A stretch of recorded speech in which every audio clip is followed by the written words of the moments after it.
Hello and welcome everybody. It's 2 o'clock by my watch. I like to get started on time. We have a lot to cover today. So I'll go over some house rules real quick while people are joining, and then we'll continue on. Today we're going to be talking about the IECC DGC Energy Committee hearing number 5. If you're not here for that, that's fine. Feel free to stay on. Otherwise, you can hang up and try back another time if you're here for a different meeting. We ask that you please keep your camera on through the duration of this to simulate as much as possible as if we're in the room together. We also ask that you please mute unless you are actively speaking. We will take a 5 to 10 minute break about halfway through. I'll have a timer on the screen for you on that. And then today's items of business a little bit differently. As you can see the agenda on the screen, we are going to hear some key proposals like we did last time. These are going to be non-voting proposals. The first 2 items, they're just going to be introduced so that we can be well versed on those next time when we come to vote on those. After we get to through those, we will then continue to item number 3 in the agenda, which follows the Robert Rules of Order, which you're familiar with, which I'll go over real quick in case anybody from the general public is not familiar with those. The proposal will be introduced by the moderator, myself. Then we will have the proponent speak and give us a summary of the proposal. From there, we will go to the general public to see if anybody wants to speak in support of that proposal. You will have 2 minutes to do so. There will be a timer on the screen for that. From then, we will continue on to anybody from the general public that wants to speak in opposition of the proposal. You will also have 2 minutes to speak your mind. From there, we go back to the committee. The committee, we will allow questions at that time and questions only. And then back to the general public for any rebuttals if anybody spoke up in the first part of the public comment portion. If not, we will forego that and move back to the committee and or panelists. I'll use those terms interchangeably just because that's how Zoom calls them, for any modifications or amendments or any motions at that time. So in the time being, the way that we communicate here is to raise your hand, whether you're on the committee or in the general public. So I would like for everybody to raise their hand to make sure that you can be called upon and you get recognized, whether you're in the committee or in the general public, to make sure that function is working for you all. Okay, I'll let that keep going. I'm seeing some hands still going up. Okay. All right, let's see, make sure all the panelists, I'm still waiting for a few panelists to raise their hands. Let's see, Antonio, Curtis, Trina, I know you're there. Carol said she's having issues with computer, but I just want to make sure there are some people from the general public, Brian, Jenny, Kate, Michael, Ramesh, Taylor, anybody that wants to raise their hand, feel free to raise your hand because that's how you're going to be able to speak.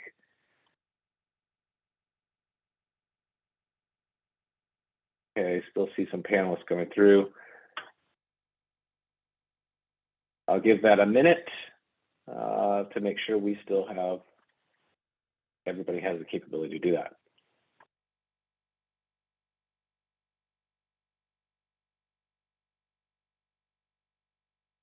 Okay, go ahead and lower your hands. We will get started. The first item of business, like I mentioned, we are going to hear some proposals that aren't necessarily voting proposals at this time. So for a few minutes here, I'll turn it, Sean, did you get over to a panelist? I hope so. Turn it over to him to show the tracking graph. If Sean, you are on there. Sean, you should be able to share your screen. I'm gonna stop sharing. All right. So Sean, you can share your screen and show us the graph. Just give us a quick reminder about the proposals that were in the top 5, quote unquote, impact proposals. All right. So I'm going to not put this in presentation mode because I don't think we need to for today. But this is just to show you, we'll start with commercial to show you where we are. You can see our current status. We've made some progress toward the line, but we've still got a ways to go. One of the reasons that we've been talking about this is because we do have these 5 main proposals that are responsible for most of the progress that we'll be considering. So these are around electrification. So 2 partial electrification proposals, 2 proposals for efficiency, 1 in C406, 1 for modeling, and then 1 proposal for minimum renewable energy.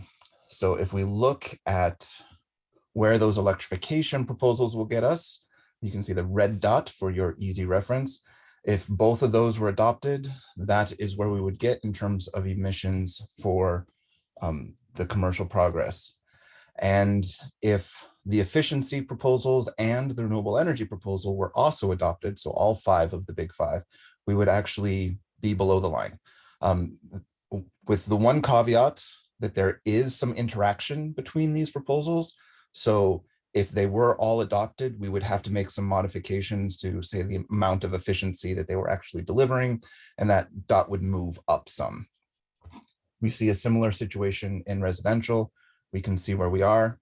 Current status, we have moved a little bit.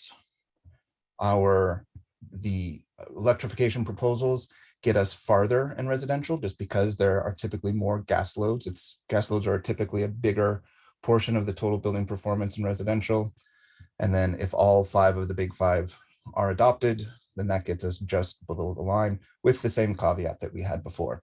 So today we are going to be talking about the commercial electrification proposals. Keep in mind, these are 2 separate proposals, one for space heating and one for water heating. Neither one is full building electrification. And this is the progress that we would get from adopting both of those proposals. So I believe that Christine, as the proponent, is going to start our discussion, and I'm on deck to answer any technical questions that arise. So I will stop sharing, and I think Christine has something to show. Yes, I am starting to share. There we go. I assume you all can see that. Thank you very much. So our 2 proposals are about zero emission heating and water heating.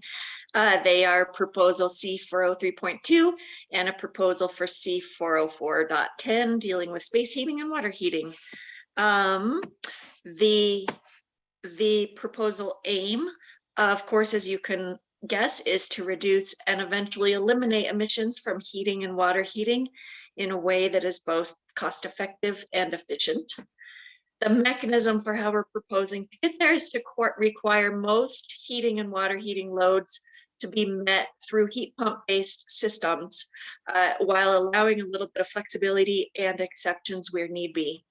As far as the viability, we think the technology is essentially there. The design community is still getting used to the new technology because it has been advancing at such a rapid pace the past few years. But most commercial and multifamily buildings should be able to meet most of their heating and water heating loads through available technology. So I threw up a bunch of pictures here of rather large buildings, because that's sometimes where we hear the concern is about if the technology is able to meet loads for rather large buildings.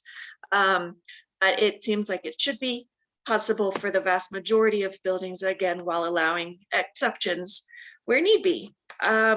We do still allow in this proposal natural gas as supplementary heating or electric resistance as supplementary heating as need be. The proposal as written requires that 100% of the load be met through heat pump systems when it's above 20 degrees, which is kind of the accepted cutoff for when heat pump systems in our climate can effectively meet most of the load without any performance degradation there. This came about because Denver has already passed an ordinance that will require heat pump and heat pump water heater based systems upon system replacement in existing buildings. That starts in 2025 and ramps up through 2027. And it would seem a bit odd if existing buildings had to meet a stricter standard than new construction buildings. New construction typically paves the way. So that's what led to this proposal. And then last, as Sean showed, it is necessary to meet Denver's goal of net zero energy in buildings by 2030. It's pretty hard to meet our goals without moving towards all electric heating and water heating. A couple other notes before I turn it back to Sean for some technical details about the proposal, what the exceptions are, for instance, and what the flexibility is.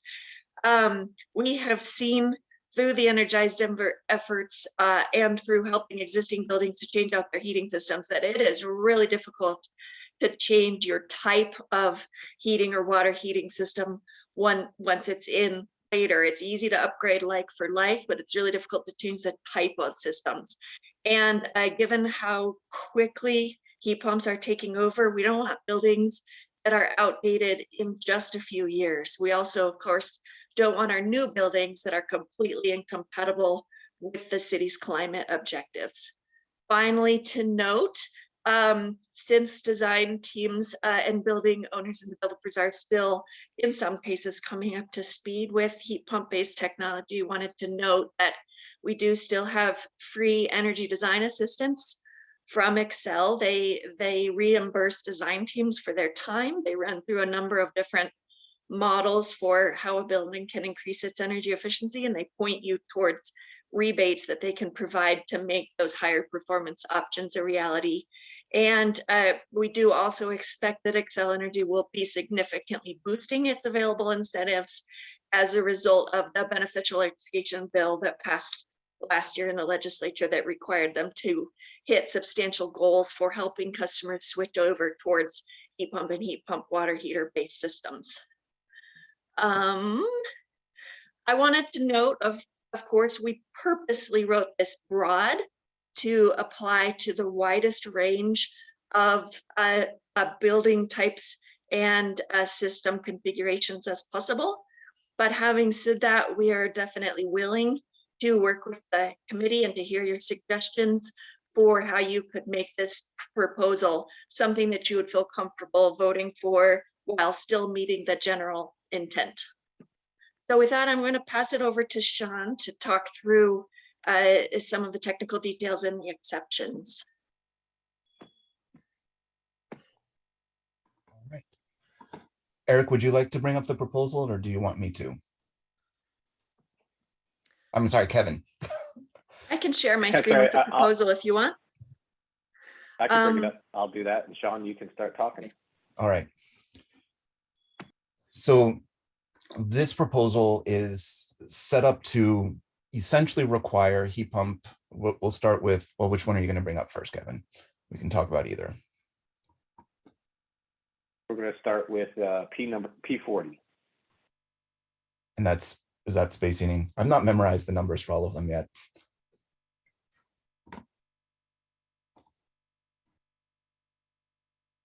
P40 is space heating. All right. So if you can go ahead and scroll down to the meat of the proposal and maybe, yeah, zoom in for people. So as Christine said, this was created with an idea of being a broad proposal to really capture all space heating, with then targeted exceptions for either situations where it makes sense to do space heating with something other than a heat pump. And so we start with the broad proposal, the broad requirement for heat pumps. And as we go through those exceptions, the first one is really just a low heating requirement threshold. So, we recognize that in buildings with really good envelopes or really low space heating requirements, that sometimes heat pumps are not the right match, especially from a cost effectiveness standpoint. So this sets a kind of a floor below which, you can go ahead and still do non-heat pump heating. Number two is similar, but this one is recognizing that sometimes we do kind of spot heating in buildings, whether that's, a heated floor in a bathroom. That's probably more relevant to residential than to commercial, but we do just these little bits of spot heating that for a special need. And so we want to make sure that there is flexibility for these kind of niche spot heating applications. The third one is supplementary space heating systems. And I think this one is fairly big for Denver because of the cold climate. Under the code, what a lot of people would call backup heat is considered supplementary heat. And so this allows you to use whatever kind of heating system you want to use as long as it's supplementary heat. And that's regulated then by the section that is modified below that we'll talk about in a few moments. Any kind of makeup exhaust systems that have heat recovery on them. And then number 5 addresses the existing buildings issue. Right now, the way Chapter 5 is mapped, if someone does an equipment replacement, they go into Chapter 5 for an alteration that directs them here to C403. This is not a new building specific regulation. So this exception number 5 basically says only for smaller heating equipment pieces do you have to replace it with a heat pump. So this aligns with roughly with that first stage that we see from the Energized Denver ordinance that has equipment replacements in that first phase. This aligns with that and would effectively bring that requirement forward in time. And then the last one is a little bit of a catch-all, recognizing that it's sometimes you just can't anticipate all the things that might happen in a building. This is explicit that the code official can approve other exceptions based on specific circumstances. Then we go to the modification to C403.4.1.1. We're pretty down deep there. This is an existing section that is meant to regulate the way that resistance supplementary or backup heat is controlled in heat pump systems. And it has been expanded to include all kinds of supplementary heat, not just electric resistance. And it has also been expanded to with this 20-degree threshold to just make sure that we align that once you drop below the 20 degrees, that's when your supplementary system can key in as well. So if there are any questions, Christine and I can answer them for you. Oh, I believe we do have one more piece. Yeah, let's hold off on questions real quick, Sean. We do want to turn over to the next proposal before we get to the next section, which Katrina is going to handle. So let me pull up the other proposal. Okay.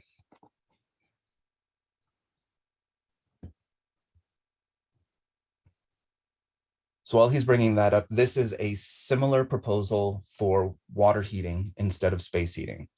And it is similar in that it requires a heat pump system for water heating. It is similar in that it requires that 100% of the peak demand, the heat pump system has to be sized to meet 100% of peak demand so that someone doesn't put in a small system and then put in just a supplementary system to go behind it.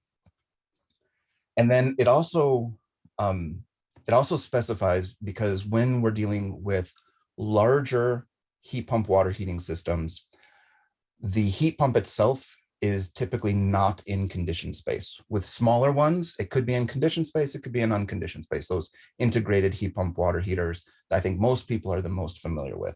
But once you get to larger systems, they're usually split systems with a tank in one place and the heat pump in another. And that heat pump is often either outside or in an unconditioned space. So this clarifies that if the heat pump is in unconditioned space, which includes outside, that it has to be sized to provide peak at 20 degrees. So just for clarity on that, what 100% peak means for the systems in conditioned space, it kind of doesn't matter what degree, because they're all going to be conditioned to a pretty typical range. And then with this proposal, we have the same range of exceptions with very similar intents. So one, we are clear that this doesn't apply to the resistance heating elements integrated into heat pump storage water heaters. This is mostly clarity. It may not really be necessary, but we want to make sure that there is no doubt that yes, your heat pump water heater can have an electric resistance backup coil in it. This doesn't apply to electric water heaters, what are typically called like pony heaters. These are little water heaters that are used for instantaneous water heating, for a very small lavatory. When we think of the heat pump equipment that is available on the market today, generally 40 gallons is the smallest tank that we see on the market. That might be changing in the near future, but probably isn't going to change a whole lot. So it doesn't make sense for these very small loads to be forced over into heat pumps. Again, we have this supplementary water heating systems, and we'll talk about that section in just a moment. And then any heating systems that require high temperature water output, these are process load water heating. And so this is something different. Sometimes you will see, like in a commercial kitchen, where they might have just a regular water heater feeding a dishwasher with a booster heater in it. And that's how they get to the higher temperature. But sometimes you see true process loads where they're feeding 180 or higher degree water temperature into whatever it is they're doing, whether that's sanitation. A brewery might have something like this. Autoclaves often have boosters, but they are sometimes just fed the high temperature water. And so we want to make sure that we're not applying this, because while there are a few pieces of equipment coming onto the market that can supply 180 degrees with heat pump water heaters, they're just a few, and they're just now emerging on the market. So we want to make sure that we're not pushing technology that isn't quite ready for the market yet. Any kind of heat trace freeze protection systems. This is another one that's clarity.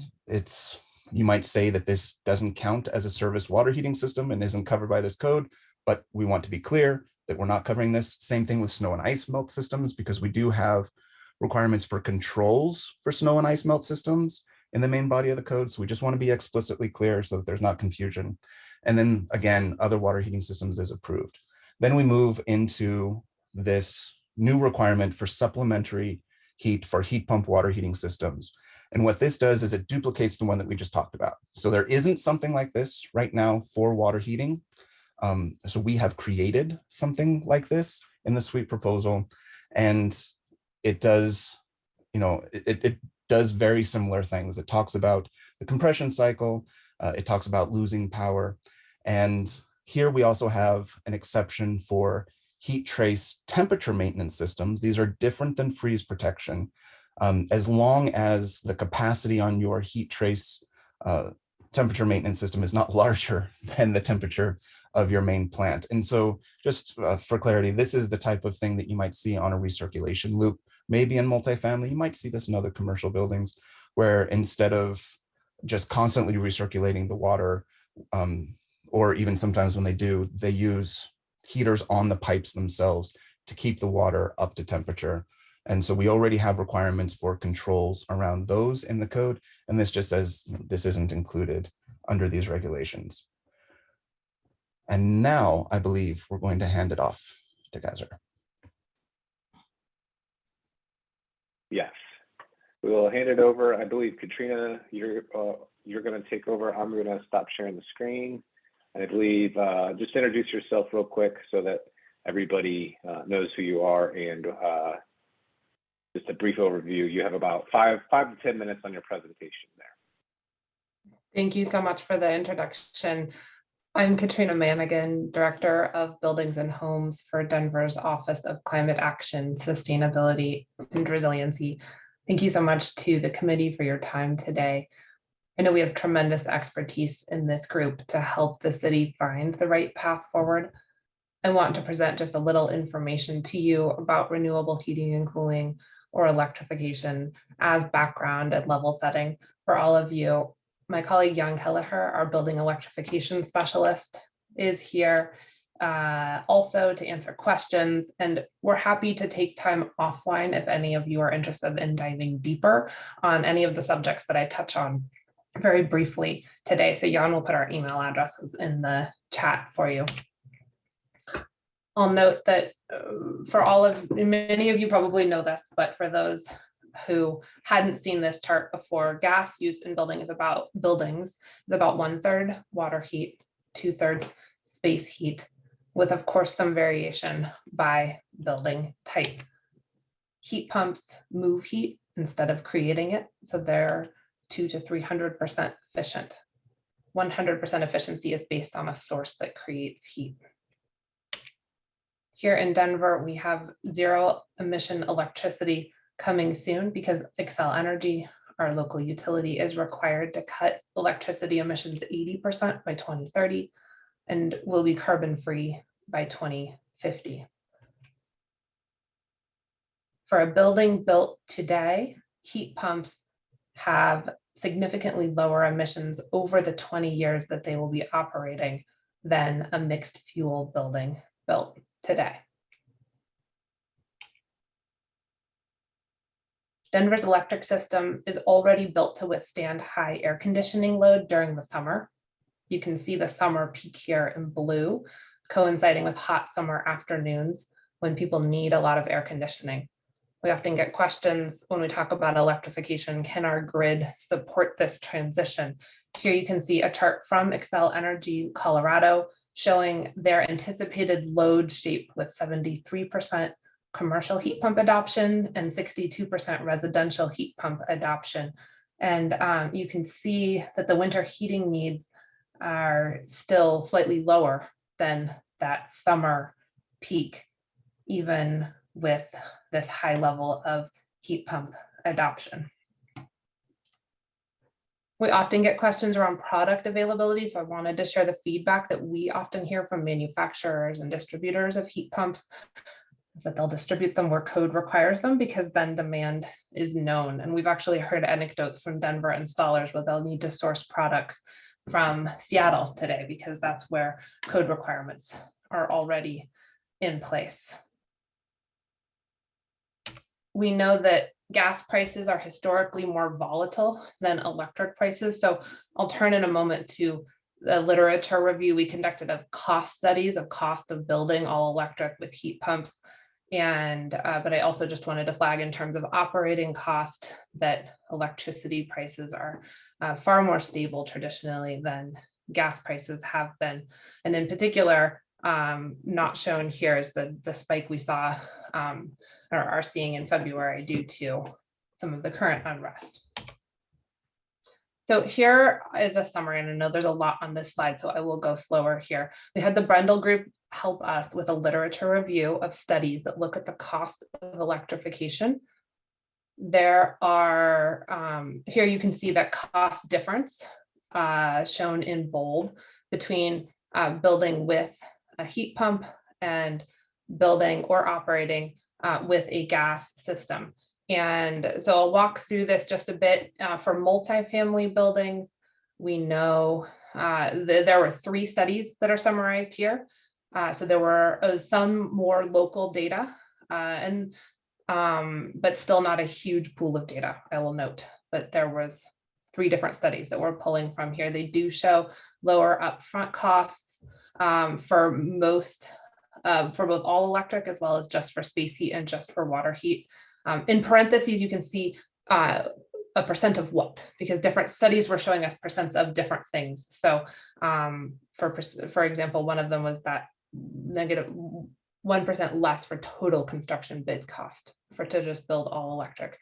And then you can see that they're also finding lower operating costs. I'll note that these lower operating costs are dependent on putting in cold climate heat pumps that are efficient and highly efficient design.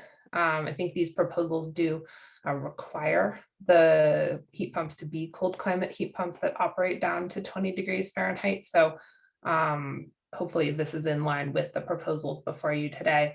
I'll note for commercial buildings, this is just one study that's represented here. It was for a small office building, so there is less robust data. I'll also note, like, while you're seeing a slight increase in operating costs, it's just 1% of cooking, space heating, and water heating, not a percent of like total operating cost or total energy cost, like the multifamily studies. But there was, a slight increase in operating costs seen in that one commercial building, as well as if they only did the water heat, it was some increase in cost for that tank. So that's what we know in terms of studies. You can see the sources here. We're happy to share and dive in more on any of these. I'll note also that this may not always be consistent with everyone's experience in the market, because this doesn't account for the market learning that needs to happen about how to build differently. And I don't want to sort of play that down. There are real market transition costs as our market learns how to build all electric. So I want to tell you a little bit about what Denver is planning in terms of incentives to help new buildings electrify. We are planning to offer funding for sample mechanical designs for drawing sets and as-built drawings that would be published so that other builders can help learn how to electrify their projects. We're planning to offer incentives for demonstration projects and partial funding for projects that are built all electric. If equipment availability remains a challenge, we have tools the city can use, like a bulk purchase agreement, or we can pay local distributors to stockpile equipment to ensure product availability if that was necessary. We're planning a lot of education and outreach. And if you have ideas around any of these or what else you think our market needs to generally support this change with or without these proposals, we would be welcome input on that. The last thing I want to cover for you, Christine mentioned, but I want to give you an overview of the Energized Denver Ordinance. This regulates existing commercial and multifamily buildings in Denver, which currently account for 49% of greenhouse gas emissions in Denver. And this ordinance passed last December. And I think it's important because, of course, new buildings that you're making decisions about will become existing buildings that fall under this ordinance. And so this ordinance has requirements for large buildings over 25,000 square feet to improve energy performance on average 30% by 2030. There are specific EUI targets set for every building type that, again, new buildings will also have to meet. The first performance target year is 2024. So there's a glide path for all buildings to 2030. So new buildings will also start having to perform at that target level in 2024 as they become operational. There's also renewable heating and cooling requirements that when space and water heating systems are replaced in commercial and multifamily buildings, they must be heat pumps when that's cost effective. And that starts for easy to electrify system types in 2025 and harder to electrify system types in 2027. And then I think my last slide is just showing kind of a timeline on how this sequences with the code that you all are making decisions about today. So here you can see in dark orange on the left, today's building code. Now you all will adopt and recommend it. We will recommend a new code for us to adopt this year in 2022, but buildings will still get permitted this year that then will get built under the 2019 code in 2023 and 2024. And under the code that you all are recommending to us, buildings will start being permitted in 2023, but even if we do another code update in 2025, some of them will still be coming out of the ground, getting that certificate of occupancy through 2027 for the code you're working on today. And you can see how that overlaps with the performance targets, setting EUI targets under Energized Denver. That's the middle green bar. And then the top green bar shows when the electrification requirements start for existing buildings upon equipment replacement.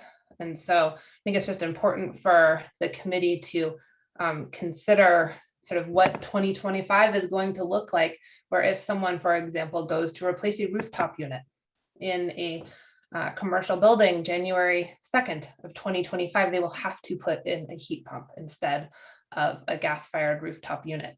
And so I think you have a question before you today. Do you want the new buildings that are still coming out of the ground, still becoming operational in that same year to align with those Energized Denver requirements?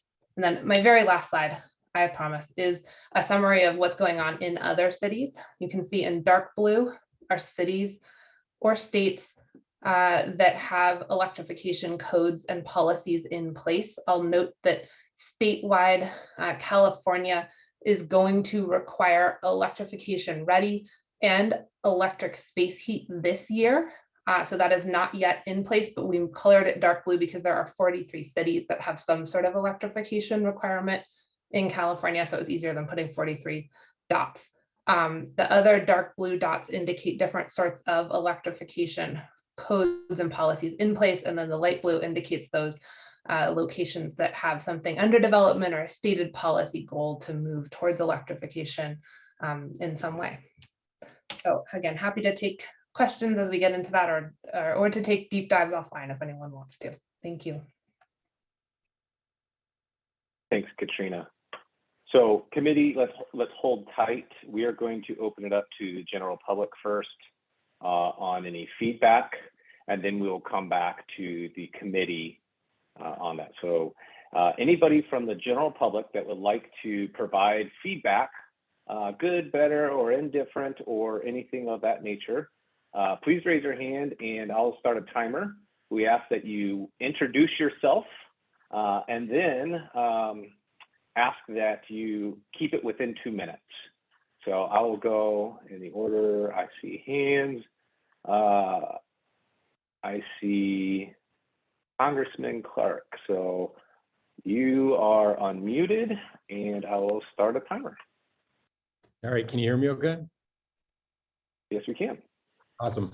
My name is Joel Clark. I'm actually on the Denver City Council. So thanks for the attempted upgrade there of Congressman, but Joel Clark, Denver City Council. Thank you so much for the opportunity to speak with all of you this afternoon, and for all of the time, energy, and smart that you're all lending to this work. It's so important for our city.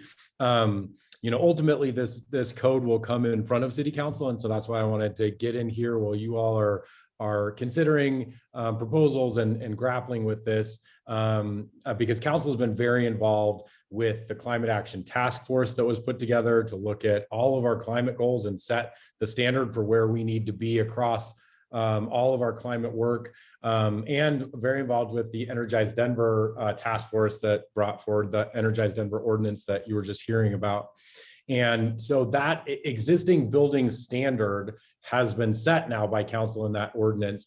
And on council, we fully expect that what gets put in front of us that comes out of this process will set, you know, a higher standard for new construction than for other building types. You know, new buildings should be leading the way. And so I think that was that standard that we set with an expectation that we didn't tackle with that group this piece, because we knew that was coming through here. So we'll be looking for, you know, a code that lines up with the goals set forth in the Climate Action Task Force, and that puts new buildings kind of in the driver's seat, new construction as a leader in clean energy, and that aligns the standards for all building types as you grapple with all the building types with that bar that we set with that robust community process that led to the Energized Denver Ordinance. So just wanted to stress that. I'm so excited to see how this all comes together, and want to again thank you for time to speak today and for the work that you're doing, and I look forward to what you bring forward to council. Thank you very much. Thank you for that. Sorry on the miscommunication there. Next up, we have Aaron Martinez. So you should be able to talk, introduce yourself, and we'll have 2 minutes. Yeah, hi. Thank you to the council and to all the contributors to these proposals. My name is Aaron Martinez. I work for the Urban Land Conservancy. We're a nonprofit real estate organization here in Denver. We support affordable housing development and other community beneficial uses of real estate. And I'd like to voice support for these proposals. I mean, it is time that we get fossil fuels and the burning of fossil fuels out of our homes. We've been doing it for hundreds of thousands of years, and it's been a detriment, not only to the environment, but to the health of the occupants inside.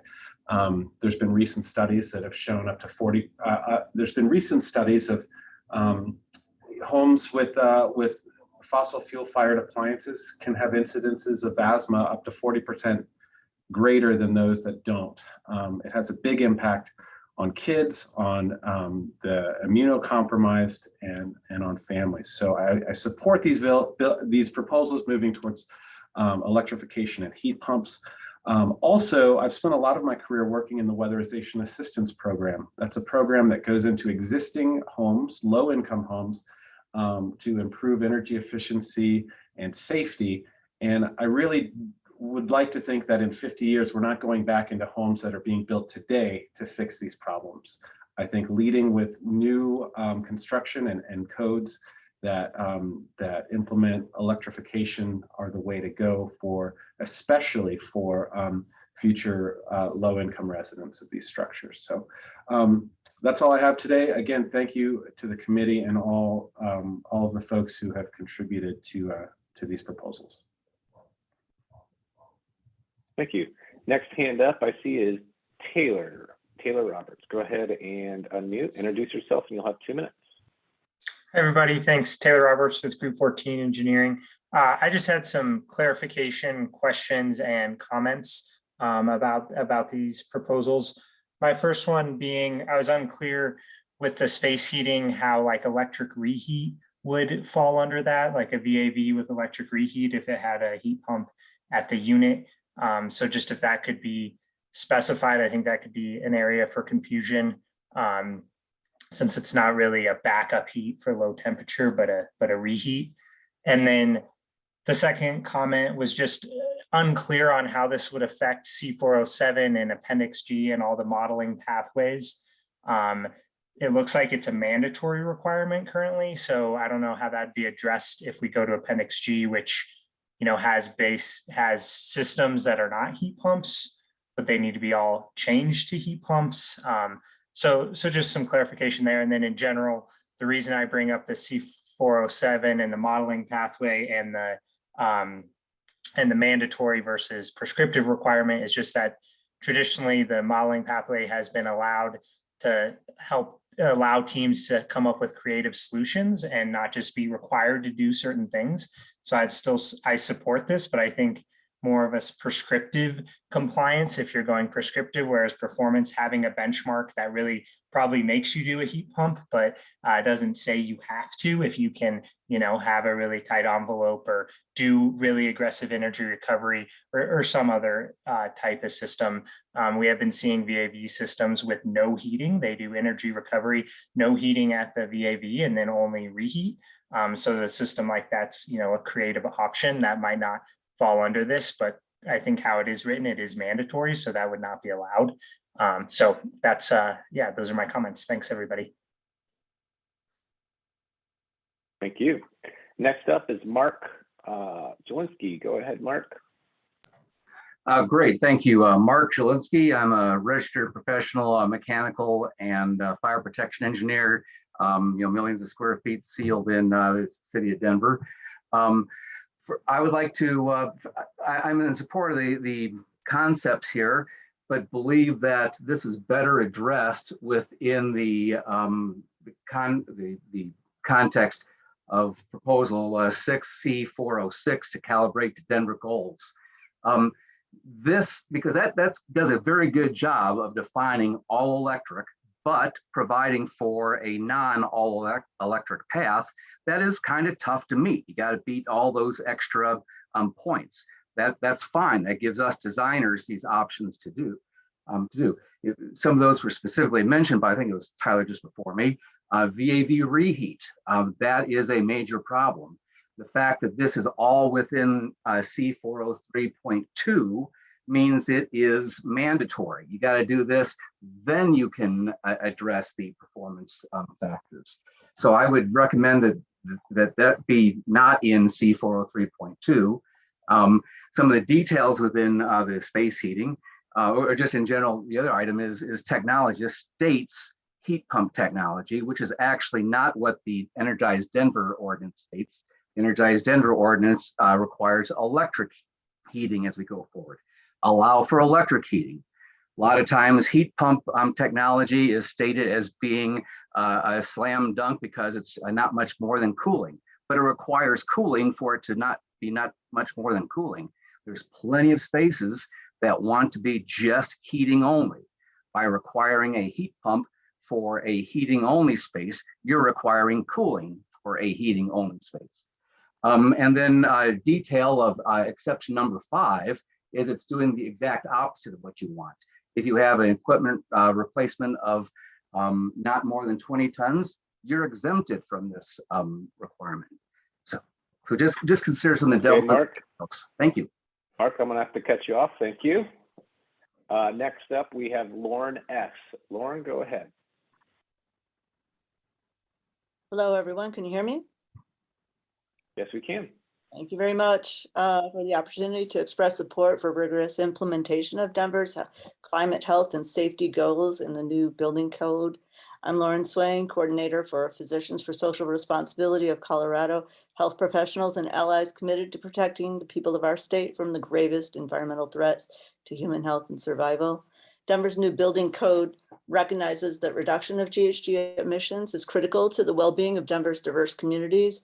Reliance on methane gas in any building perpetuates a vicious cycle of hazardous air pollution that starts at the gas drilling site with releases of carcinogenic benzene, ozone precursors, and GHGs, then moves into our homes where gas stoves and heating systems pollute the indoor air we breathe with chemical fumes, including nitrogen dioxide and carbon monoxide, increasing the risk of respiratory illness and other serious conditions, and even shortening thousands of lives, especially for children and the elderly. Next, GHGs released by burning methane come back to haunt us as climate disruption fuels deadly fires, wiping out entire Colorado communities, choking us with smoke and exacerbating unprecedented droughts, floods, and other disasters.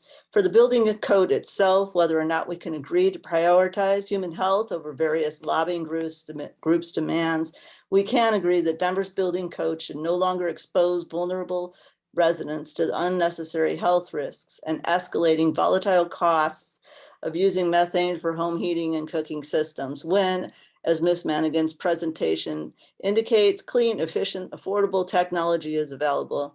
We at PSR Colorado are united with our allies in supporting Denver's adoption of the most assertive proposals to reduce and eliminate dependence on gas burning systems in all buildings because use of methane gas is increasingly costly and incompatible with Denver's health and climate goals. Please note that cooling is included in the heat pump systems. And given the health risks and other relevant concerns, please consider requiring. Lauren, I'm going to have to cut you off there. Thank you. Your Thank time you is so up. much for your work reducing building GHG. Right, next up we have Ramesh. Go ahead, introduce yourself, and you'll have 2 minutes. Yes, yes, my name is Ramesh Bhatt. I am the chair of the Conservation Committee of the Colorado Sierra Club, which has over 100,000 members and supporters in the state. Thank you for the opportunity to speak today. The Sierra Club strongly supports the proposals for section C403.2 and C404.10 by sweep. We view these amendments as complementary to the Energized Denver Task Force recommendations from last year. We support rapid transition to electricity from methane gas use in buildings. Denver and Colorado have been experiencing a variety of problems induced by climate change, including smog, droughts, fires, extreme temperatures, etc. Every day that we continue using fossil gas in our buildings exacerbates these efforts. It is time to move away from them and electrify. Electrification will also avoid the indoor pollution from gas appliances that other people have noticed, that some of this pollution can sometimes be much worse than pollution outside. The good news is that many excellent electrification alternatives are available for most applications, and electrification is cheaper in the long run, especially if you take into consideration the social and environmental costs of fossil fuels. In short, we urge you to adopt the proposals suggested by SWEEP. They will go a long way towards towards helping Denver meet its climate resiliency and economic goals. Thank you. Thank you. Next up is Hillary. Hillary, you will have 2 minutes. Great, thank you so much. Good afternoon, committee members. Thanks so much for the opportunity to speak in support of the proposed amendments, C403.2 and C404.1. My name is Hillary Stemple. I'm a pediatrician here in Denver, Colorado. I'm also an advocate with Healthy Air and Water Colorado. And as a health expert and concerned Coloradan, I'm here to support the efforts to reduce reliance on health-harming natural gas and promote electrification of water and space heating in new buildings. In my years of practicing pediatrics, many of the patients I see have experienced difficulty breathing because of both poor indoor and outdoor air quality. The impact of outdated building codes here in Colorado can trigger or exacerbate breathing difficulties in my patients with conditions like asthma. In total, commercial and multi-family buildings are responsible for 49% of Denver's greenhouse gas emissions that drive climate change and make the future less bright for our children. Current building codes encourage reliance on outdated appliances that produce indoor air pollution, such as dangerous methane emissions from gas burning furnaces and water heaters. Burning gas and propane in buildings is responsible for 6 times higher nitrogen oxide emissions than from all in-state power plants. We know that harmful indoor pollutants like methane have been tied to preterm birth and increased development and exacerbation of asthma and other respiratory illnesses. Additionally, gas piping can lead to gas leaks and higher levels of high indoor levels of carbon monoxide, and carbon monoxide poisoning has caused 64 deaths last year in Colorado. Meanwhile, this is not an issue with electric space and water heating, which has 0 risk of carbon monoxide poisoning. We know that Denver has an opportunity to build a cleaner, healthier future by updating building codes to require cleaner energy sources. So I urge you to support these code changes. Thank you so much for your time. Next up, we have Lori. Lori, go ahead and introduce yourself and you'll have 2 minutes. Great, thank you. Can you hear me? Yes, we can. Can you hear? All right, perfect, wonderful. So I'm Lori Pace. I am a residential and commercial realtor here in Denver. And I also do strategies specifically for diversity, equity, inclusion in the real estate industry. And I am here to speak on behalf of the amendment proposals for C403.2 and C404.10. And as a real estate agent, I know firsthand that energy costs are a huge operating expense for commercial tenants. In fact, commercial tenants want spaces where their energy bills are low. Similar to apartment tenants, commercial tenants can't change the mechanical systems in the buildings that they lease. And so this is really important. From the standpoint of representing the equity and racial justice, the needs for protecting our frontline communities are very important. And oftentimes people don't make that correlation with real estate, but it truly is one of the most important things in terms of restricted income communities that are in these buildings, and that they're located in the low income census status. And they typically don't have cooling. And as a result of that, human resources are more vulnerable to climate change than others. And as a member of the Energized Denver Task Force, as well as the Climate Action Committee, participating both of those from the standpoint of real estate, these recommendations that we did last year, while they're not perfect, we certainly know that it's a start, and we're willing to make those adjustments as needed as we move forward. If this proposal isn't perfect, we recognize that, but we have confidence that we'll revise the proposal accordingly so that we can definitely protect our vulnerable communities, frontline communities, and the BIPOC community, which is Black, Indigenous, people of color. And while this typically is not something that is spoke of to tenants, both in commercial and residential, it's something that needs to be brought to the table. And this proposal allows us to make sure that these communities are protected. Thank you. Thank you. All right, I will ask for a second time. Anybody else from the general public that would like to speak or give feedback, this is your only opportunity. We will not come back until we hear this for voting at a later time. So anybody else from the general public that would like to speak, please raise your hand. Third and final call, anybody else from the general public that would like to speak and give feedback on these 2 proposals? Okay, seeing none, I'll turn it back over to the panelists. Panelists, keep in mind this is one of the top 5. This is your time to ask questions of the proponent, ask questions to the subject matter experts, get all that good stuff out of the way so when we come back and vote on this at another hearing, that we're ready to go. So the first hand I see, and we're only going to do questions here. We're not voting or anything like that. Questions and or feedback. I ask that you please be succinct with your questions. Although you don't have 2 minutes each, please try to keep it within that 2 minutes, and we can go from there. Jamie, your hand's up first.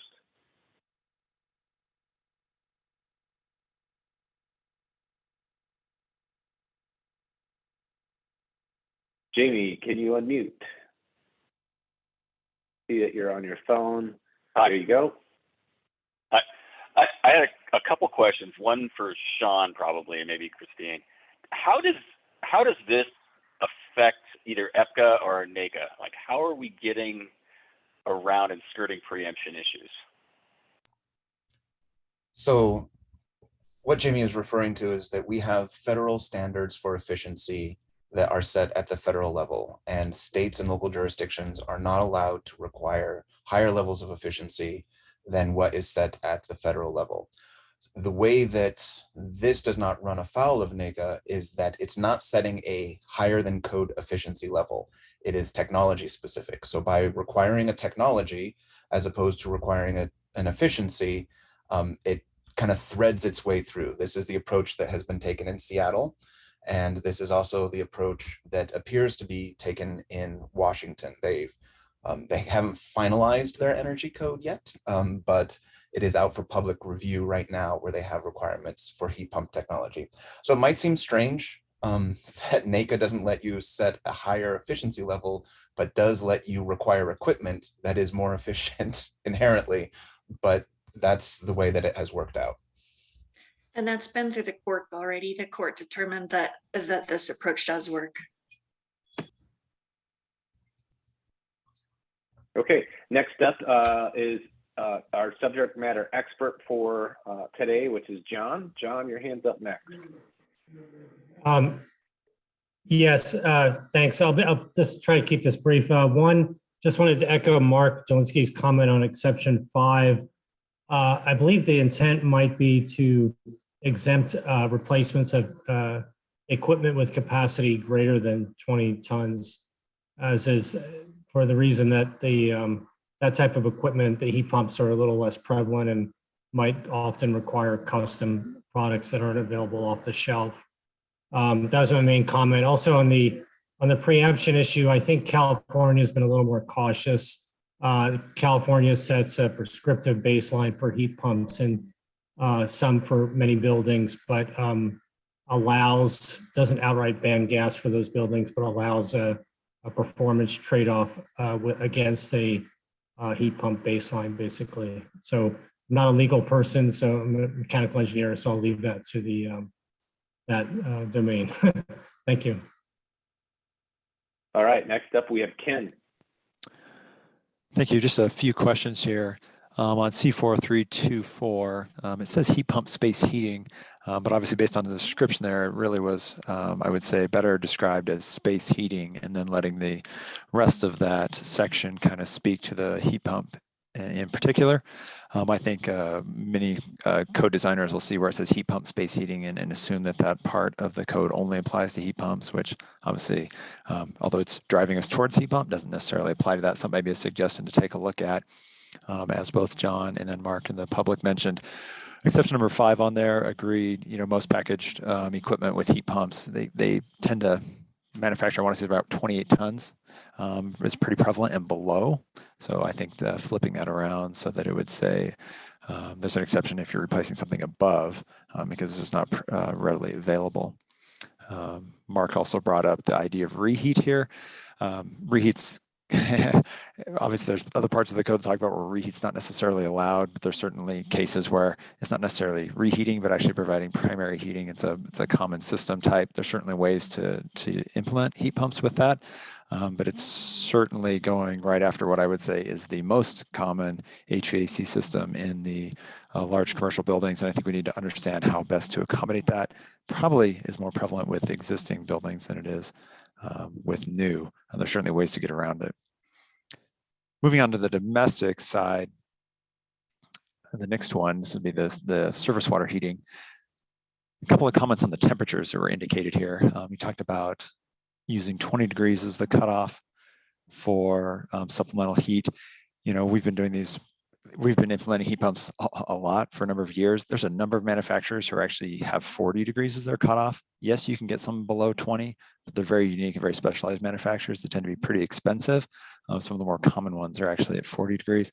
I'm sure there's maybe some other ones that I'm not aware of. Just a recommendation that we may look at down the road. I'd like you to take a look at that again. And then exception number 4 here that talks about the 180 degrees or hotter. A lot of those heat pumps that are listed for domestic use, there's a few of them that will get up to 180, but a lot of them will cut off at either 140 or 160. And so you'd essentially be leaving yourself a gap where you wouldn't have a product that could actually generate that temperature of water.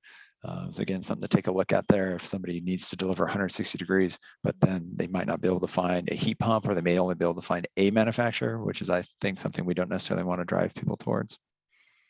And then this last comment that I have, earlier when you were showing a different screen, I swear somebody had something else added in here than the one that I downloaded. And it was talking about like instantaneous water heaters. And I wasn't sure if that just went away in the document that we're looking at today. And specifically, those would be the type of water heaters that are associated with a single lavatory or a single sink. They tend to be very, very high electric resistance capacity used, but the benefit of them is that they're just not on very often. And I wasn't sure how that was being addressed because I saw it earlier, but it looks like it's gone in what we downloaded. So can somebody speak to that as well? Lots of information. So we've had a couple of questions, and it probably makes sense to answer them before they get too far out. So the size on exception 5, yes, it is flipped, so that just needs to be fixed. With VAV and either whether it's reheat or primary heat, yes, this would basically prohibit that. So that it would be a consequence of doing it this way. Depending on your perspective, that is either a bug or a feature. Since VAV systems are one of the most inefficient systems that are left that we still commonly use, but they are still a very common system. So just so that you're aware that that is what the impact would be.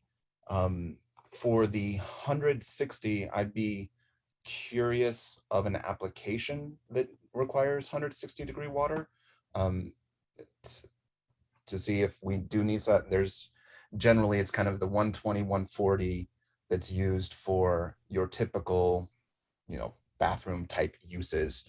And then it just jumps to 180 when you get to the sanitation uses.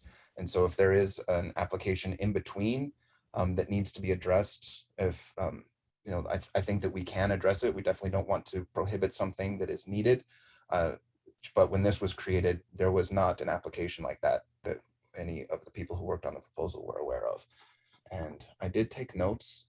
So as far as the C407 and Appendix G flexibility, yes, right now it's written as something that is mandatory for all buildings.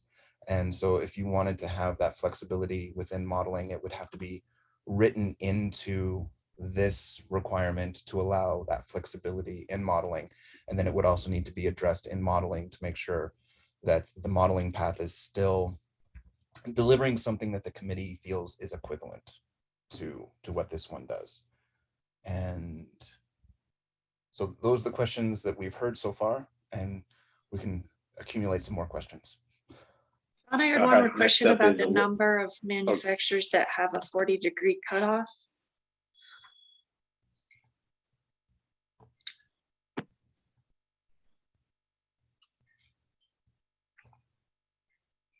That's an open question out there. It sounds like, Christine, that no one's answered yet. Okay, well, that's fine. We just keep that in mind.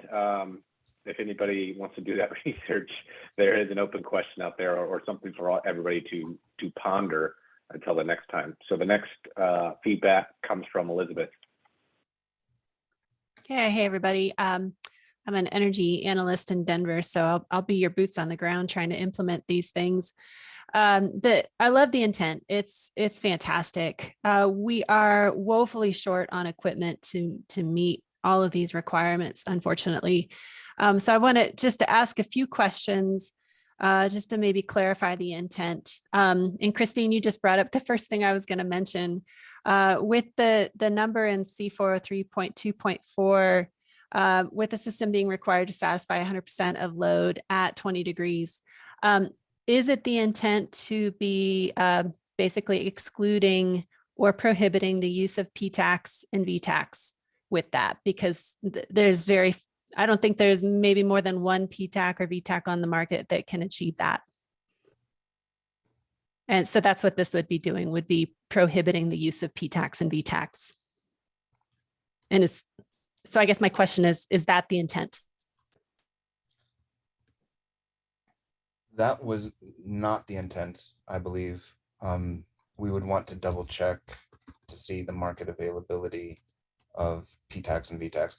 VTACs might be more problematic. Those are generally lower performing pieces of equipment, even than PTACs, which are generally low performing pieces of equipment.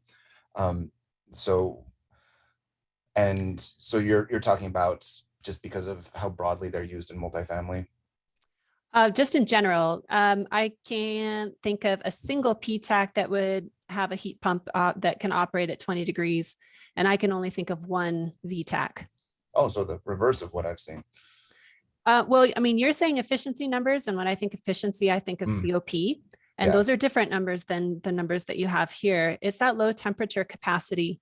99% of PTACs out there will switch over to electric resistance at 40 degrees, and most of VTACs as well. I can add a little bit of commentary, perhaps. The Northeast Energy Efficiency Partnership lists, you're right, one manufacturer of PTAC currently. I know they're working on 2 more. So we might see something like 3 different manufacturers with cold climate rated PTACs, and the cold climate definition they use is a COP at 5 degrees Fahrenheit of above 1.5.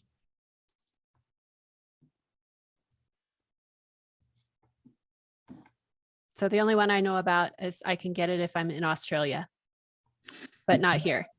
So, I mean, honestly, until we have market capacity to meet our greatest demand here, then I'm not comfortable with that 20 degrees until you can really justify it that it's achievable. My second question about a number is where does the, in your exception number 1, where does the 8.5 BTUH come from? So that is based on a discussion that went through the Washington State Code, and it was established really to create an exception for passive house type construction. The idea is that once you get your heating demand down to a certain extent, the idea of investing in anything other than a really cheap heating source just doesn't make sense because it isn't used very much. And so that is I don't think TDP is the right word. That is the kind of the heating level that is required of the types of buildings that have super insulated shells. Would it make sense to align that with the semi-heated space requirements in, sorry, my dog's running around, in ASHRAE, which would be 12 BTUs per square foot. So like if you're looking at the ASHRAE code for our climate zone, the cutoff between what we consider semi-heated is anything that's between 3.4 and 12 BTUH per square foot. I mean, I just don't know what the correlation is in our climate zone for 8.5. So I'd rather have a number that relates to something. It's just a suggestion there.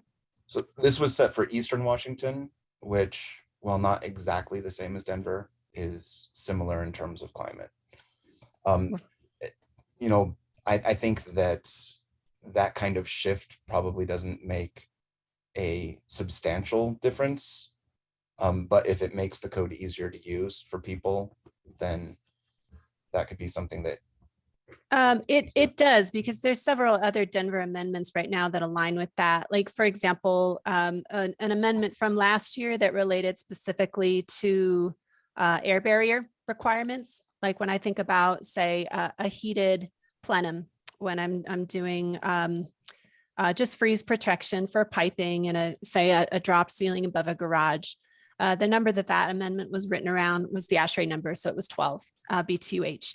So by changing this to 8.5, you could potentially be requiring plenum heaters to be heat pumps instead of electric unit heaters, for example. So it is an impactful number from a design standpoint. So I mean, these are definitely spaces that have nothing to do with passive house, but relate to just other mechanical design numbers that impact. So my suggestion anyways, because I think there's some correlation there that would be relevant. I think other folks have addressed some of my questions about is the intent to exclude other systems, like with Reheat. I just think that's a consideration for the committee. I'm also would like to know what is the intent when there's just not equipment available for the design loads, and maybe that's a little bit to do with the exception 5 here. But I would suggest that that's not just equipment replacements, but we certainly have systems that are not going to be, we're just not going to have heat pumps available for what we're trying to find. And is that what the open-ended exception 6 is intended to address? That is what the open-ended is intended to address, especially where performance curves on available heat pump equipment may not quite line up with what a building needs. Generally, I'm sure, or I should not say I'm sure, it would not surprise me if there are maybe some gaps in product availability. I know that generally speaking, heat pumps do have kind of broad sizing product availability, but sizing is only one of your specification criteria. So if there is another important specification criteria where a heat pump is not available, that number 6 is meant to address those situations as well. I just know that that's going to be a challenge for the design community, because if I'm an engineer trying to figure out how to design things, I don't know what to do with that. So I'd recommend either we restrict what we're requiring or make some definitions there, because that's too hard to work with in this community until we can get that firmed up or write a policy or something. But trying to develop a code around what we think people can do and what equipment we think might be available, that's just isn't fair. It means we're trying to be too aggressive. So I think this needs to be designed to what we can actually do, not what we want to see what people can do. Go ahead, This is one Sean. of those areas where it would be really useful to have the specifics. So this was included as a catch-all because through multiple processes and in various venues where this has been discussed, issues of product availability have come up several times, but none of the people who have brought them up have ever been able to offer a specific scenario where this would be a design where there wouldn't be a heat pump piece of equipment. So conceptually, we can see how it's very possible, but specific examples of where that would occur would really help with that. And so far, those haven't emerged. Is there a process in which you've been trying to get that to emerge? Basically in settings like this, asking everyone who has ever brought up the issue to provide specific examples. Okay. I think we could So think if you of a have bunch. some, Maybe you we could do really that offline. Yeah, you could really advance policy in this area because. Well, I mean, I think there's been a lot of conversations around this. Mark Zielinski's brought some up, Ken's brought some up, but some of our larger capacity requirements where right now are we have to use large boiler plants and things where there just literally are not hospitals, all those things with fairly high ventilation loads, high heating loads. I don't know of any heat pump equipment that could meet some of those design requirements. Mark and Ken, maybe you've got more creative solutions than me. But I think we've already talked about a lot of that where we just don't have options. So is that the kind of thing we want to articulate here? Or, I just don't like vague codes. It's really hard to figure out how to design. Yeah, Elizabeth, I concur with you. It sounds like we're kind of going in a circle there.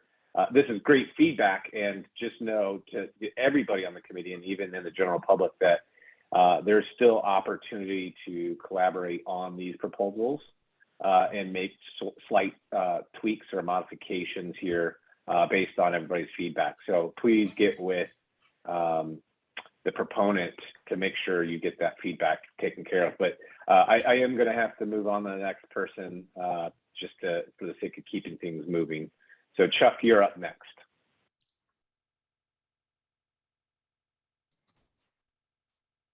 Thank you. Yeah, and to kind of start adding on to what Elizabeth was saying, like the exceptions, the final exception in both the heat pump, space heating and water heating, other space heating systems as approved, that's very broad, and that puts a lot of pressure on the Denver as a regulatory to create a policy that sets some guardrails. Or is it possible to set some guardrails in this code policy? Like, is it intended to prevent other space heating systems that don't utilize combustion, or electric? Or what other space systems would be considered? Do you guys have any examples of space heating systems that may be considered in this?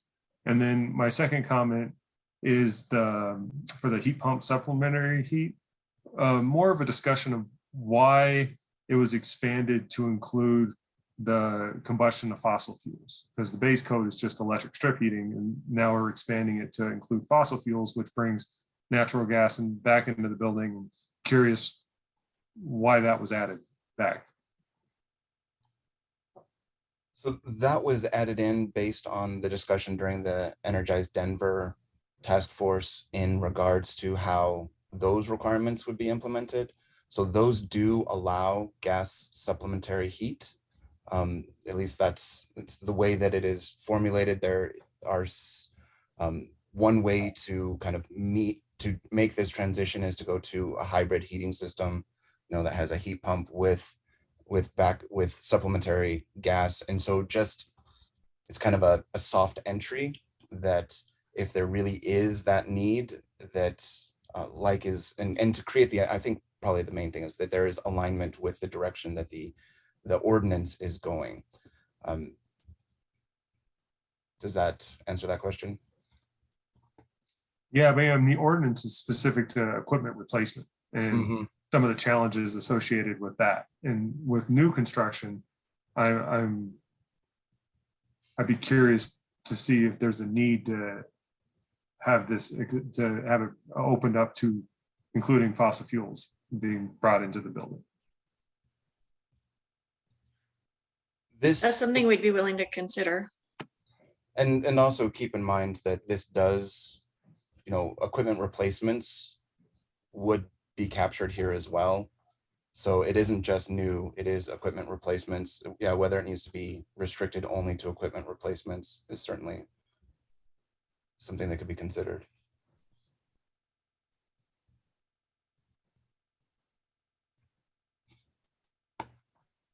Okay, next up is John. Okay, thanks. Not to belabor the design point, and also as a mechanical engineer who's primarily code consulting and commissioning auditing and not so much design experience, I think it seems to me like a lot of high-rise buildings, particularly hotels, high-rise hotels that have low floor-to-ceiling heights, you don't really have room for ductwork. That I think could be a challenge with heat pumps, where they might use a 4-pipe fan coil, for example. Perhaps some high-rise residential buildings where you're looking at a really high-rise. I don't know how many there are in Denver, but I'm assuming there's some that are well over 10 stories. So just a thought, maybe something if we're looking to kind of maintain a strong degree of decarbonization while allowing some exceptions, maybe, to exempt possibly certain high-rise buildings from this. I'm sure some package units and heat pumps can be used, but it seems like above a certain height, they might become a little less practical, at least. Thanks. Next up is Kim. I'm just real quick on that, John. We can always use air to water or water to water heat pumps in all those scenarios and backfeed traditional equipment, or use variable refrigerant, which is also a heat pump technology. So there are ways to get around that. I don't necessarily think we would need an exception for high rise. I really just want to jump back in one time to kind of comment back on something that Elizabeth said, and that is, reality is we can do buildings with these requirements here. It's just, I guess my question is, how onerous is that cost on the developer? Elizabeth brought up a really great example, which was a VTAX and PTAX, and yes, there is one manufacturer that I'm aware of that we've used in the VTAC technology, but then we're kind of pushing them into one technology. Was never a good thing to just have one manufacturer out there. Certainly we can do all sorts of buildings with these types, even including large campus systems. We've done that already with air source heat pumps. It's just can be very cost intensive. And I guess the question for the group is where do we draw that line? I think that we want to move in that direction. Sean, you made the comment about, it is beneficial to maybe move away from VAV in many systems and application. I think that's certainly the case, but it is, what is that point where it's so onerous that it might start making people decide to maybe not build buildings, and that could have another impact for sure. Okay, next up is Elizabeth. Sorry, I had to go to the back of the line. I just wanted to expand a little bit on the heat pump water heater question. which I know we're all working hard to try to find good solutions there as well. And I think there are some applications where some of the statements in that in the substantiation are true, where it's lower cost to build and operate. But I think for every one instance that you could find, I'll find 20 that are not. The cost is a major challenge, especially as our buildings get larger with the heat pump water heaters. And I just want to point out the example that was sent out yesterday after the heat pump water heater electrification seminar. I don't know if anybody else got a chance to look at those drawings, but I did. They show mechanical plans and plumbing plans with the heat pump water heater application. And I just want to give you a comparison of what that design actually did, because I have a similar project. This was just a simple multifamily, I think at 90 units, and they used a semi-central heat pump water heater application, which was really clever. And we've tried to use the same. What that would be if that was a gas building. We have a comparable central, and I'm sure everybody here has seen it, with a central domestic hot water system for a small multifamily in the 100 units. It'll take probably 2 gas boilers in a boiler room that's maybe 150 square feet, 120 square feet, something like that. So this building in their semi-central system, it took 15 heat pump water heaters to meet the load. And they have a water heater room on every level that is about twice the size of my gas water heater. So I just want people to understand that the impact of this can go way beyond just the equipment cost. It basically costs them an extra 1,400 square feet of building to be able to house these 15 water heaters. So, if we look at, if it's a cost to build of $200 a square foot, it's what did I just do the math there? $300,000 just to house the water heaters. So it's not always just a 1-for-1 type of replacement. It's a major design consideration. And if that's what we're asking of people to do, fine, but understand that that's the cost impact that you're burdening buildings with. So when we start to do that for affordable housing, it is going to add up. Just the square footage alone, they could have fit 2 units in that 1,400 square feet. So we just cost 2 affordable housing units in that project, as well as the extra expense. So we just have to be really careful about how we apply this. Even though the intent is great, there's going to be some unintended consequences. And I just want to move forward with caution with that kind of thing in mind. Thank you. Okay, I don't see any more hands up. But I appreciate all the feedback. I'm sure the committee does too, and even the proponent from the general public and the committee members. This is great. So I definitely want to urge the conversations to continue offline here. You all know how to get in contact with each other on that. So with that being said, we will move into our regularly program next, which is item number 18. So just before we take a break, we want to get through one of these items here, and then we'll get through, take a break here. So just a reminder, I believe number 18 was one of the major top 5 that we heard before. So we've already had our discussions on that, our deep conversations and things like that. But we are now going to vote on that after we hear it and open it up to the general public. So we will follow our normal Robert Rules of Order here. I'm going to introduce item number 18, and Sean, I believe you're going to give us a quick summary again of that while I bring that up, and then we will go to the general public for their support or opposition. All right, so as you remember, this is the proposal that sets modeling for the Denver Energy Code, and it does 2 primary things. It eliminates the existing C407 modeling path that is in the IECC in favor of a modified version of Appendix G. So C407 becomes just a way to use Appendix G in Denver.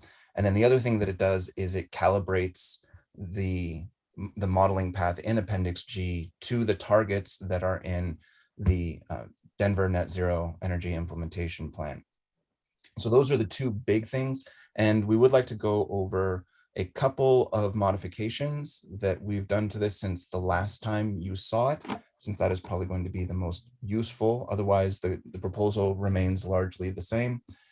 And so let's go ahead and start at the definitions. This is a small thing.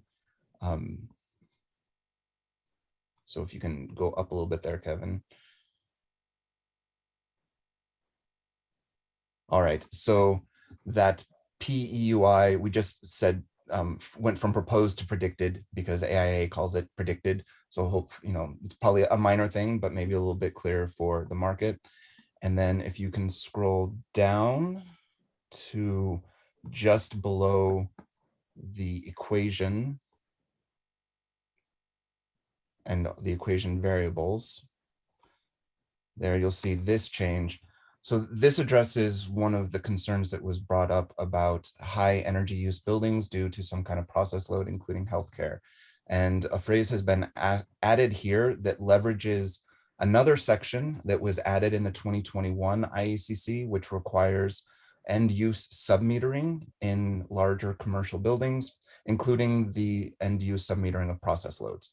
And so what this allows projects to do is, if you have an end use load, a process load that is submetered in accordance with that section, so you've got it metered, it is a process load, you can exclude it from your calculations. So you're not having to get extra efficiency elsewhere in the building to make up for the efficiency that you can't get from your process load. And then it also has the statement that for the purposes of this section, so only limited to this section, plug loads and healthcare hospital occupancies shall be considered process loads. So that is another one of the things that really drives the healthcare high energy use is the process loads, all of the equipment that they have that saves your life that is plugged into a wall. So that is also excluded. And then if you go down just a little bit more to the table, really want to emphasize that the way that this is structured with that Denver target adjustment factor, that is the factor that fully aligns this modeling path with the goals that are set in the Denver implementation plan. And so this does adjust the target for the entire building energy use because it's the entire building energy use that was considered within the plan. So that BPF really only impacts what 90.1 considers the regulated loads, but we know that total building energy consumption is all the loads, not just this subset of loads. And that's why the DTA operates on the entire energy load. So when you're looking at this and thinking about what is the right stringency for Denver, that will be a key consideration. And then just to remind you of something that we did discuss last time, that doing the actual calibration for stringency and setting the stringency level is something that can be considered as maybe, I think, a separate task than looking at the rest of what this proposal does as far as just the mechanics for Denver. And especially to be able to account for anything that you put into the main body of the code. This was calibrated assuming nothing else went into the main body of the code, but you have already added some things to the main body of the code. If you approve electrification, that also increases the stringency level of the code in a way as well. So these numbers would need to be calibrated to whatever you do outside of this proposal. And I believe that covers everything. Thanks, Sean, for the update in the summary to refresh everyone's minds on this proposal. Committee, hold tight. We're going to go to the general public. Anybody from the general public that wants to speak in support of this proposal, please raise your hand. I do see some hands going up. Taylor, go ahead and introduce yourself again, and you'll have 2 minutes to speak in support of this proposal. Taylor Roberts from Group 14 Engineering. Couple of questions, clarifications, and then a comment. One would be, I'm still a little confused. I know there's conversations and I'm probably not up to speed as the committee, but this is still just following cost versus Appendix G, which incentivized is gas, correct? So it's completely at odds with the last proposal we just saw. So just some confusion there. I think that can be clarified, but just, yeah, confused. And then, so the second part of that just being this, I know we're trying to calibrate with Denver's goals, but again, this doesn't really make sense with Energized Denver. It's a totally different metric. If we're requiring all buildings to hit an EUI, why are we also having this PCI calculation that no building owner understands? With Energized Denver, everyone's asking us about EUIs all the time now. So just a comment there. So Okay, I can thank you. answer. Do you want me to answer those questions? Let's hold on, Sean. This is just for people speaking in support. It's not necessarily for questions. But you could feel free, once we turn it back to the committee, if you want to answer anything from the general public, you can. Next up, we have Mark. Mark, you will have 2 minutes. Go ahead and reintroduce yourself. Hi, thank you, Mark Zielinski, and I don't think I mentioned before, I'm Chief Mechanical Engineer at RMH Group, so that's my affiliation. What Taylor said, first of all, and because that's some of the practicalities, I'm generally looking at this for the practicalities of how this works. Also, much of my work has been in healthcare, so I appreciate the reference to healthcare there. However, flesh that out a bit, please, because healthcare, you're not really using, say, code-related words. Healthcare can certainly be in a B occupancy and very high plug load imaging equipment. Many can easily be in a B occupancy, not even an ambulatory healthcare occupancy, but just a plain old B occupancy where life safety is not an issue. So be careful, clarify that, please, so that we can apply it appropriately. And second of all, consider why not other high process, in particular, data centers. That's another one where, as we're trying to meet goals and plug loads are pretty well fixed, it makes it very difficult to meet those goals with fixed plug loads like that. Thank you, and just consider those options. Great. Second call, anybody else from the general public that would like to speak in support of this, please raise your hand. Third and final call, anybody that wants to speak in support, please raise your hand. Seeing none, we'll go to opposition. Anybody from the general public that wants to speak in opposition, please raise your hand. Anybody from the general public that wants to speak in opposition of this, please raise your hand. Third and final call, anybody from the general public that wants to speak in opposition, please raise your hand. Seeing none, I'll turn it over to the committee now. Committee, this is your time for questions and questions only, not discussion yet. So anybody from the committee has questions, raise your hand. Elizabeth, you're up first. Yeah, hey, I have a question just about partly the semantics. Back in the very beginning, 401.2 here, I thought that we were not, as a committee, we were not allowed to modify ASHRAE 90.1. So I would have thought that we should be keeping the language as is under 401.2.1 and saying, it's either 402 and 406 and 408 or C407, and then we're modifying C407. But that C407 cannot modify, or that we as the committee cannot modify ASHRAE 90.1.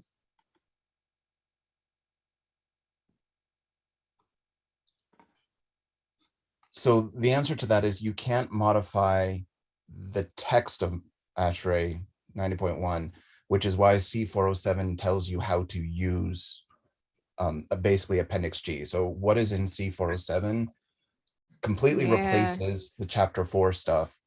But that isn't what it says here.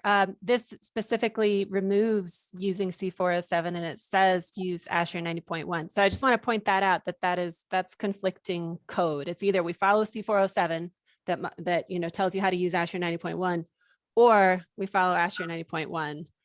I mean this might be semantics, but we hashed this out last time and it was very specific that no, this all has to happen in C407.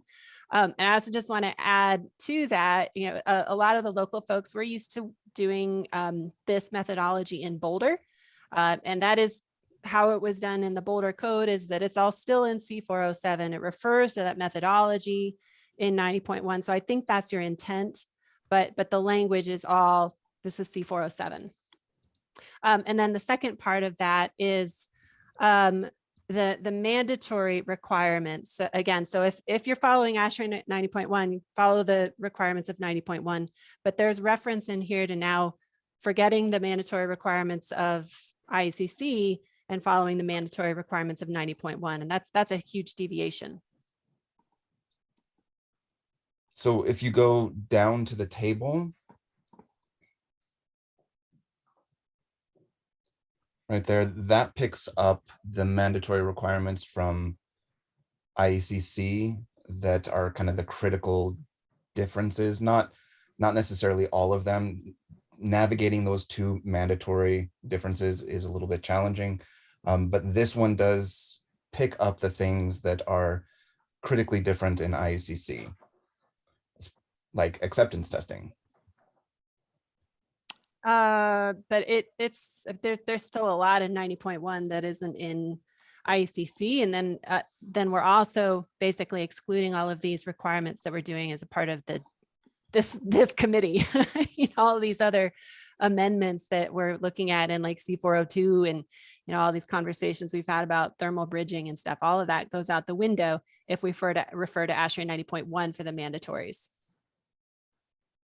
So either this would need to be reconciled in the end if those are meant to be mandatory as opposed to prescriptive. And if you can scroll up the C407.2, just scroll up just a little bit, that sentence right there, the mandatory requirement sentence. So it's basically, we would no longer follow IECC at all, but we'd be following ASHRAE 90.1 mandatories, which means that all the work that this committee is doing with everything that we just talked about would be out the window. Except for in the prescriptive path, yes. But under C407. Mm-hmm. Yeah, so want everybody to be aware of that because that's huge. That's very, very different. That means that, if we pass a mandatory heat pump thing, this language means it doesn't apply.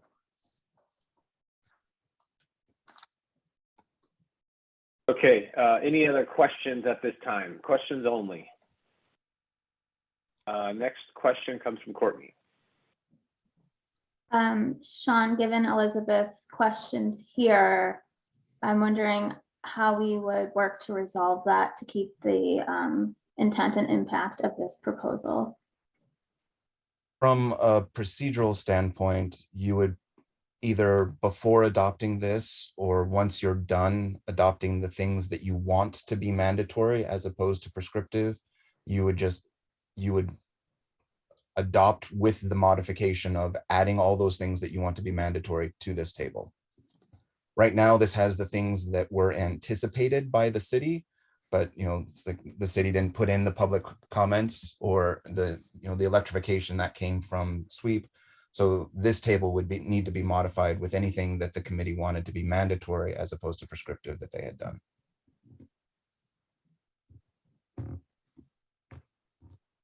Okay, next question comes from Chuck.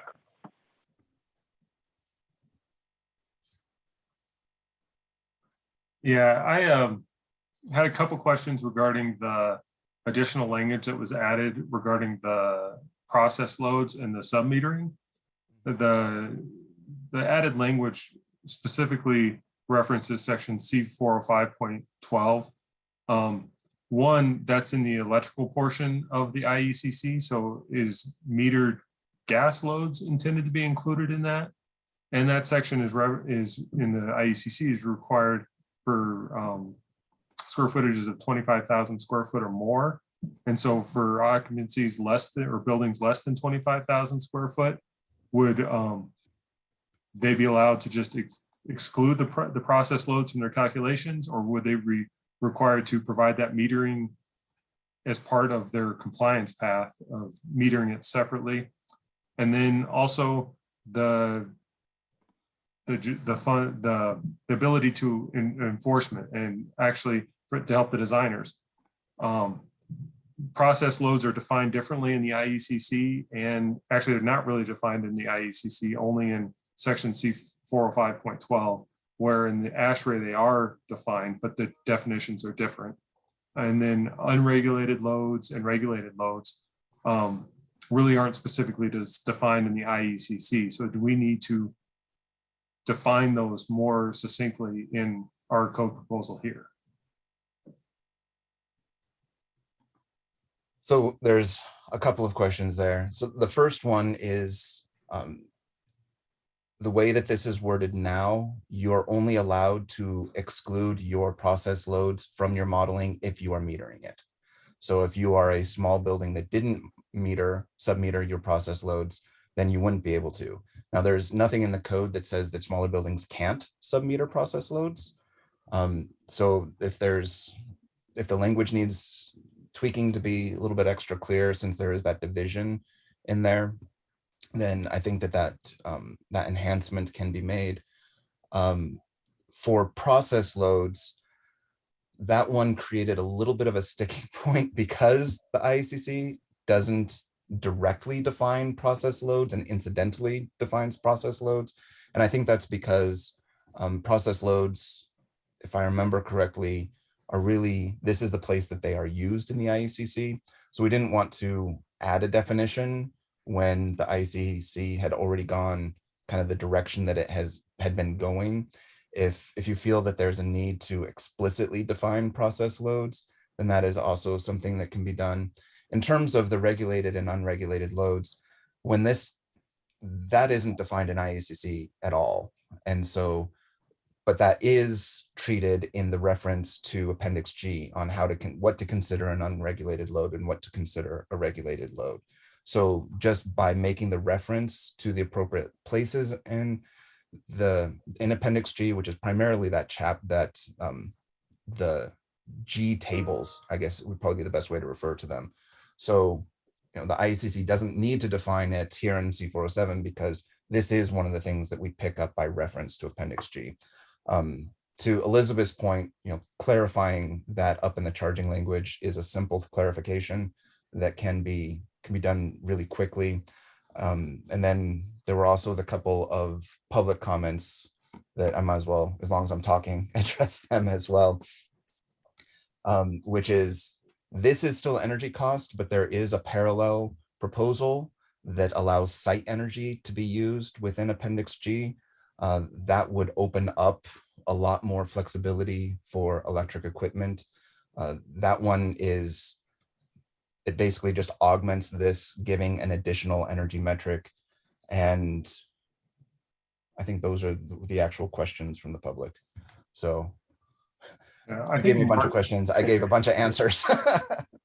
No, Mark Zielinski had a good point regarding the healthcare and hospital occupancies, because those aren't code defined terms, and healthcare that's a broad term. I mean, could that be assisted living facilities? Is that just hospitals, medical office buildings, small dental offices and strip malls, standalone buildings that are dental offices? Are they considered healthcare? I mean, it's a broad definition. It's very broad the way it's stated now.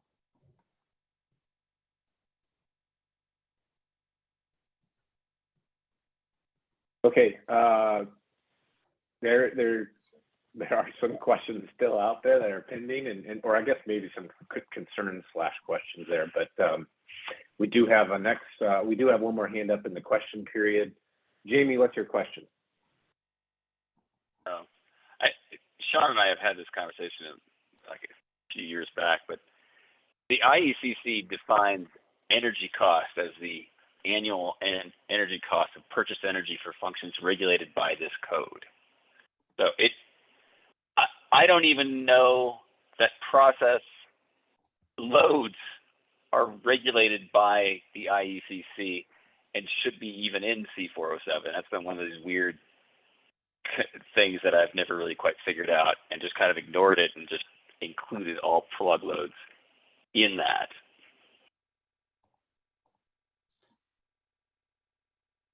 But I agree, it's vague. So Okay, Jamie, do you have a question then, or do you, is your question is what your question is basically why is process loads in this section?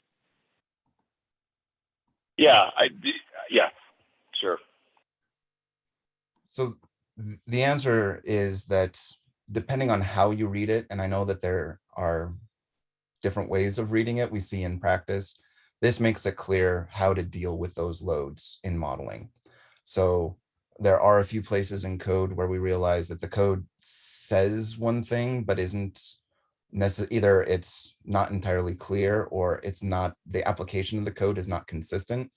And so we want to be clear about how process loads are handled in this section, even if it's redundant. And we can go back and double check where 2021 has landed with its boundary conditions. I would say that even if it's unnecessary, that it's still probably useful. Okay, seeing no more hands up for questions, we will go to the next part of the order of process here, and it's going back to the general public for any rebuttals. So anybody from the general public that would like to have a rebuttal and support, please raise your hand. Anybody from the general public that wants to have a rebuttal and support, please raise your hand.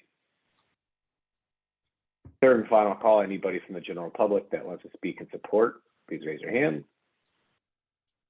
Seeing none, I'll go back to the committee now. Committee, now this is your opportunity to hash it all out. That wasn't hashed before.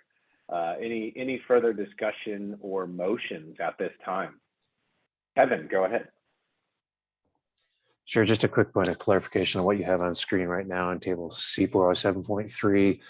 I'm not sure that low rise and mid rise are code defined terms. High rise certainly is for 8 or more stories, but you could certainly have a 7-story building that could be in high rise construction, and you could have an 8-story building that could not be in high rise construction. So I think it could just be clarified to number of stories rather than using low rise, mid rise, and high rise. Carries different implications.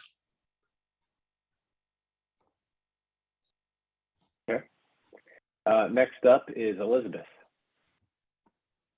Yeah, hey everybody. So the energy consulting community has been discussing this a whole bunch, and this is we're the folks who do this every day. So this methodology just really we don't really love anything about it. And I love the intent. I know we've got aggressive goals. It's, we're all on the same page with that. But this whole methodology has a gas baseline.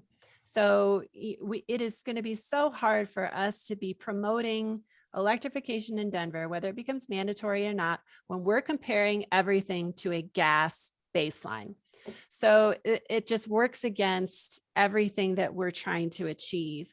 As Taylor pointed out, wouldn't it be great if our code aligned with what we're asking existing buildings to do, to come up with more of an EUI metric that's, so that our new construction buildings can be designed to what our existing building targets are going to be. When we're requiring folks to do this, 2 different methodologies that, according to our code, have no correlation. And we're speaking about building performance factors and energy costs, and yet at the same time we're trying to encourage EUIs, and then we're comparing to a standard that is gas. It just works against everything. So I know that you guys are working on this energy site energy metric instead. I look forward to seeing that. Otherwise, I'm very against using a gas baseline for anything, because it just works against everything we're trying to achieve. Whether we, get this all resolved or whatever, I know you can tune that. I respect what you guys are doing there, but it's still, as soon as I say the words to our clients, we're comparing this to a gas baseline, that it will absolutely favor a gas design every single time until electricity gets cheaper than gas. So we're just going to be fighting ourselves by using this methodology, and then fighting ourselves doubly when we're not bringing that EUI into the equation and connecting our new construction requirements with what we're going to be asking our existing buildings to do. So, how do we know that our new construction, something that could meet the code, is going to be compliant with what Energized Denver is going to be requiring that building as soon as it's completed? We don't have that connection, and that's totally missing in this metric. I know Taylor Roberts has a proposal that he's revising, that we'd like to try to review to connect these two goals in a way that is going to resonate with our design community, because he's absolutely right. Everybody's talking about EUIs now. What does that mean? What is my building EUI? How can I design an EUI that doesn't meet Energized Denver because it's gas? So, we can't have a new construction code that immediately is not compliant with this existing building ordinance. So we've got to find that alignment, and why not make the metric be the alignment?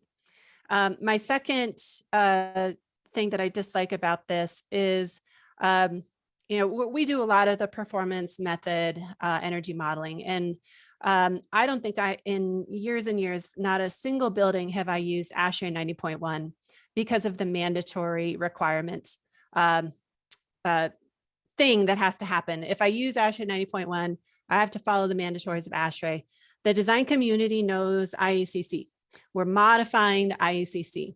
As soon as we ask them to know an entirely different code, it's too challenging. It's challenging for our building department to have to review for two different sets of mandatory requirements. So if we're going to modify mandatory requirements, please let's just stick with the IECC, put in what we want in that code, and then stick with it. And don't ask the community to try to go learn and design to a second set of mandatory requirements. It also makes it so challenging because you cannot switch midstream. You can't switch your mandatory requirements from IECC to ASHRAE once you've gotten out of SDs. So, you get the team on a pathway, and you're on that pathway for the rest of design. And it's not a path that can be switched. So if we're trying to encourage energy modeling, allow people to use the IECC requirements in the design that can be carried forward through all the way through, rather than jumping over to ASHRAE 90.1, because nobody's doing that right now. Very few. I think that's probably the case. So my third request is I'd like to table this until we can see the other two amendments that have to do with this topic. And that's Taylor's proposal that's going to be coming up. And I think we said maybe on the 31st. And then the second addition to this, which is the energy metric, which we haven't seen yet. So it's very difficult for the energy community to really evaluate this until we've seen the whole picture. And I'll stop talking now. Thank you. All right, next up is Linda. I think Elizabeth moved to table. So can I second? I don't think she said she would like to, but I don't know if she said that she wanted to make a motion to do that. I will make an official motion, but I didn't want to close the door to other discussion.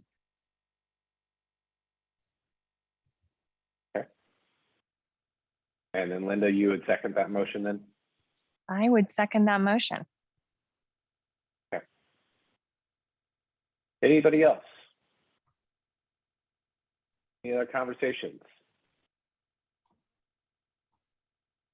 Okay, there's a motion to table this to hear it with the two other corresponding proposals, and there is a second. Seeing that there's no more discussions, no more hands up, I will call a vote. All those in favor of tabling, please raise your hand. Oh, I'm sorry. You can keep your hands up. We've been on the call for almost 2 hours, and I forgot that we still needed to do roll call and see how many voting members we have on here. So sorry about that. Feel free to keep your hands up, but I will go to our note taker, Erica, to see how many voting members we have. Yeah, hi. So it looks like we have 29 voting members in attendance. 29, okay. All right, so that's going to be helpful to know when we vote on things. All right, thank you. All right, so keep your hands up. All those in favor of tabling, please raise your hand. I see 26. Go ahead and lower your hands.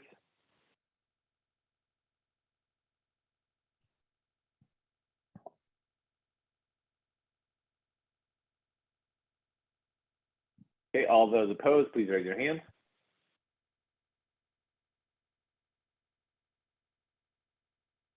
One, go ahead and lower.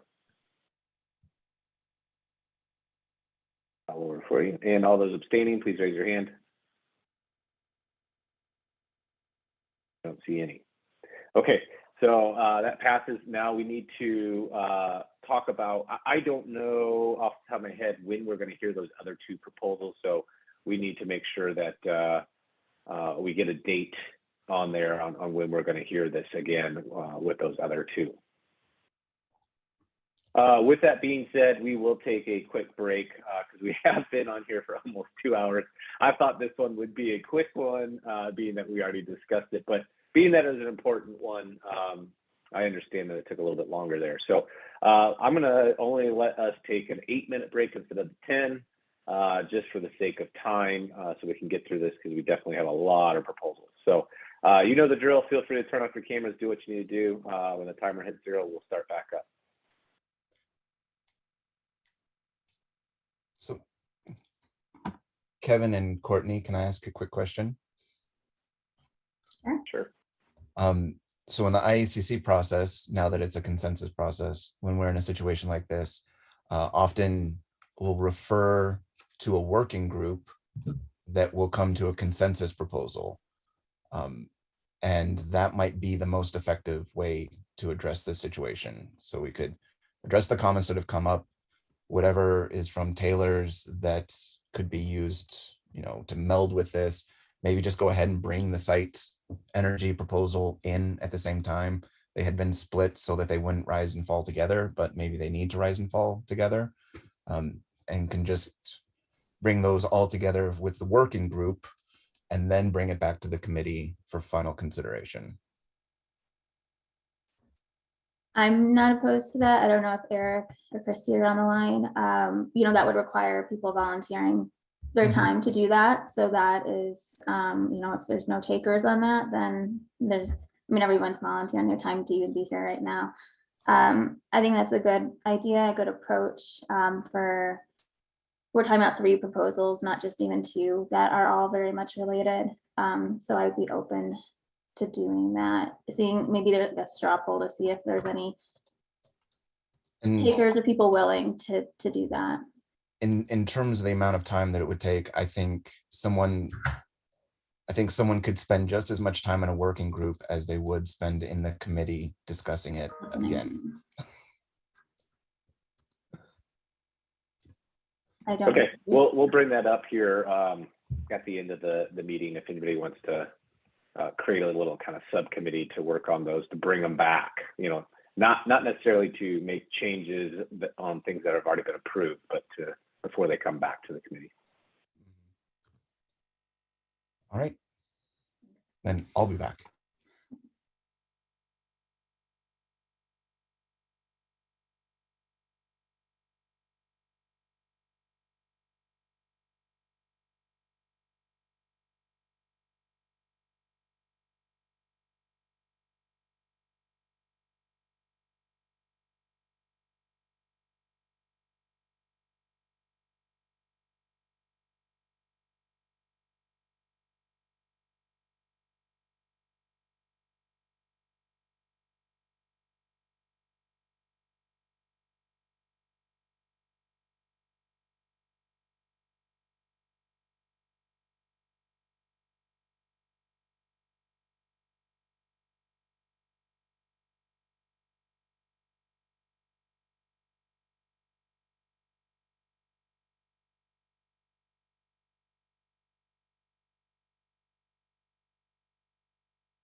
Okay, if you can hear me, let's start making our way back. Hey, Kevin, a quick question. We were going to talk about the offline process, and I don't think we did that at the beginning of this meeting. Do we want to make a minute for that? Sure. Do you want to cover that when we get back? Yeah, I'm happy to. Okay.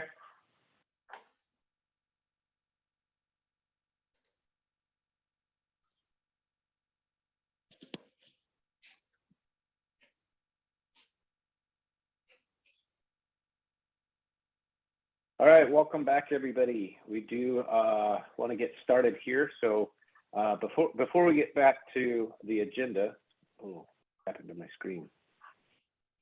I'm going to turn it over to Christy to talk about the process of getting involved offline. Yeah, so this is just a quick thing, and I'll just run through it. Because we are moving through these proposals and seeing that we're not going to get through all of the proposals, we are internally to the city team looking at the proposals and identifying the ones that appear to be non-controversial, and pulling those for an offline review process, which will happen. We're recording those and we will share transcribed notes from those discussions, but it will allow us to review some of the proposals that otherwise we're not going to get through during this hearing process. Members of the public are okay to email us if there are concerns, and we can follow up with a call if it makes sense. We will be posting agendas for which proposals are being discussed in these weekly offline conversations so that there's transparency on what we're doing with those. We will move, and committee members will be invited to join us too if you want to. There's no obligation to, but if we've moved one onto one of those agendas that you really want to be part of the discussion about, then you are definitely free to come and join us for any of these discussions, and we welcome the input. If there are a bunch of comments related to any of those offline proposals that we're talking about, we'll bring them back to the committee hearing. We just think that they're non-controversial, and if they show up as otherwise, then we'll bring them back for the hearing. Those that get recommended for approval through this internal city process will be packaged up separately from the ones that the committee recommends for approval or adoption for city council, so the city council knows the two processes that have been gone through related to these proposals. So we wanted to introduce that. I can't speak to the exact mechanism by which the agendas are being posted to our website because we're still clarifying that internally. So I apologize, I can't clarify that, but we will let you know.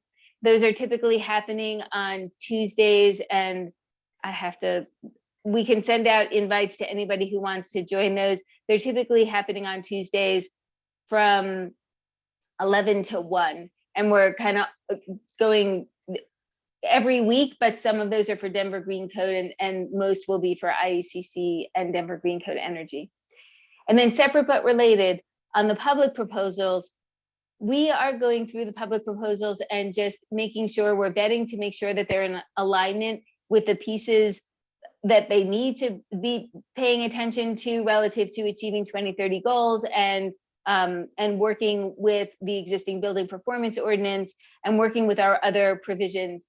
So we don't expect everybody to have a full command of all of that information and that context, but at the same time, we don't want to bring proposals forward that are in conflict with other things that are being worked on through the regulatory process at the city. For proposals that are in conflict, we will not be bringing them through the hearing process. We are going to reach out to the proponents to discuss those proposals and why they're not being heard during the hearing process. But we just wanted to be transparent about that too, because you might see some of the PE proposals disappear from the list. That was all I had. All right, thank you. So we will move on to the next item of business, which is item number 4, minimal renewable energy. Again, this is, I believe, one that is top of the, or one of the big 5, if you will, that we've already heard previously, already had discussion, already had the opportunities to further modify modify that, and it's being brought back to the table now to be voted on.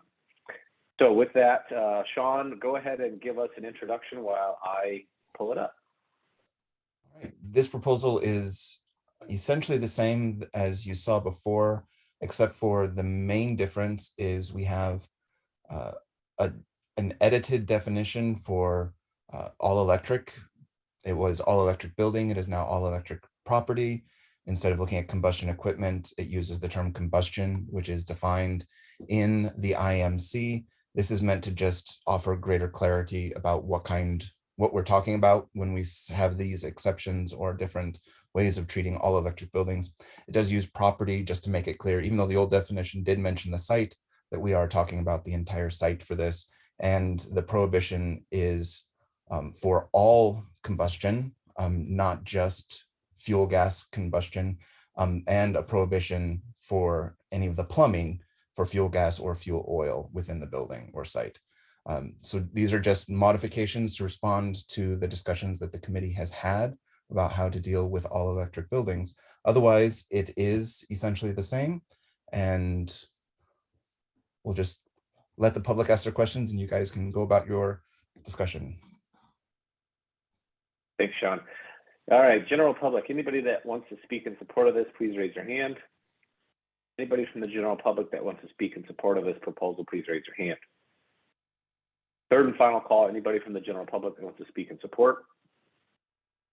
Seeing none, I'll go to opposition. Anybody from the general public that wants to speak in opposition, please raise your hand. Anybody from the general public that wants to speak in opposition of this proposal, please raise your hand. Third and final call, anybody that wants to speak in opposition? Seeing none, I'll go back to the committee. Committee, this is your time for questions. Anybody from the committee has questions on this proposal, please raise your hand. Any questions from the committee? All right, well, maybe we did a good job, maybe we didn't, I don't know. Third and final call for questions. Seeing none, we'll open it up for discussion now with the committee. Any discussion or motions from the committee? Courtney, go ahead. I'll make a motion to approve as written, and I'm open to other suggestions from the committee as well. Okay, next hand is Elizabeth. Oh, Courtney was, she was a faster clicker than me.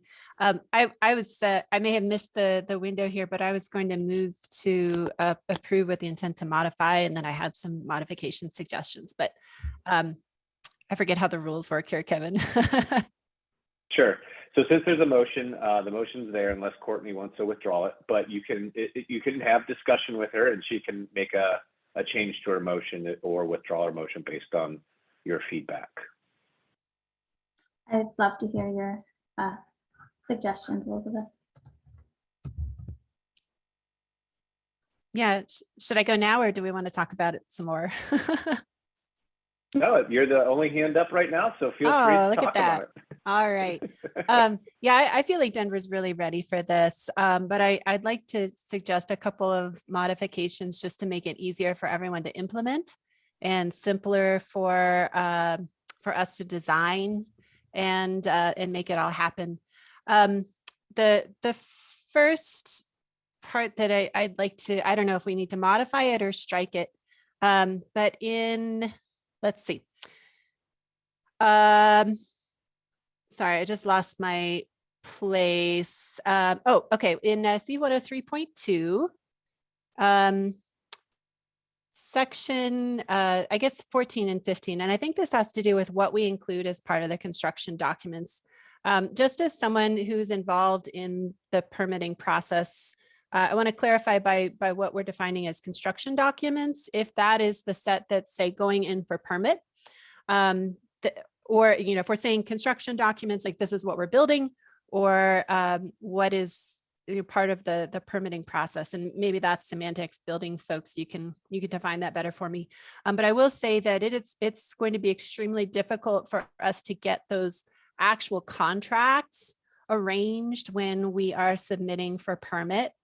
I'd like to have a little flexibility in the time. So like as the consultant, I can calculate what that number needs to be, but I'd like if we can give the developer and teams a little bit more time to get those contracts in place, bid that out, just to find really the best solution to meet those requirements. So I'm wondering if there can be some flexibility in the timing for that. Okay, so your suggestion to Courtney, since she has made a motion, is to potentially make a modification to say maybe permit drawings or permit set instead of construction drawings. Is that what I'm hearing? Well, I think we just need to clarify what we are asking for from teams at the time of permit. And I don't know if maybe if this goes into a policy, Courtney, rather than in the actual building code, you know, about what Denver wants to see in the policy. But I will say that having the contracts in place, that just takes time. And I want to make sure that teams have time to fully research that and find the best options, because that could take months. And I don't think you want that to be delaying the actual permitting process. You know what I mean? Yeah, I would defer to Eric on how we would want to handle this.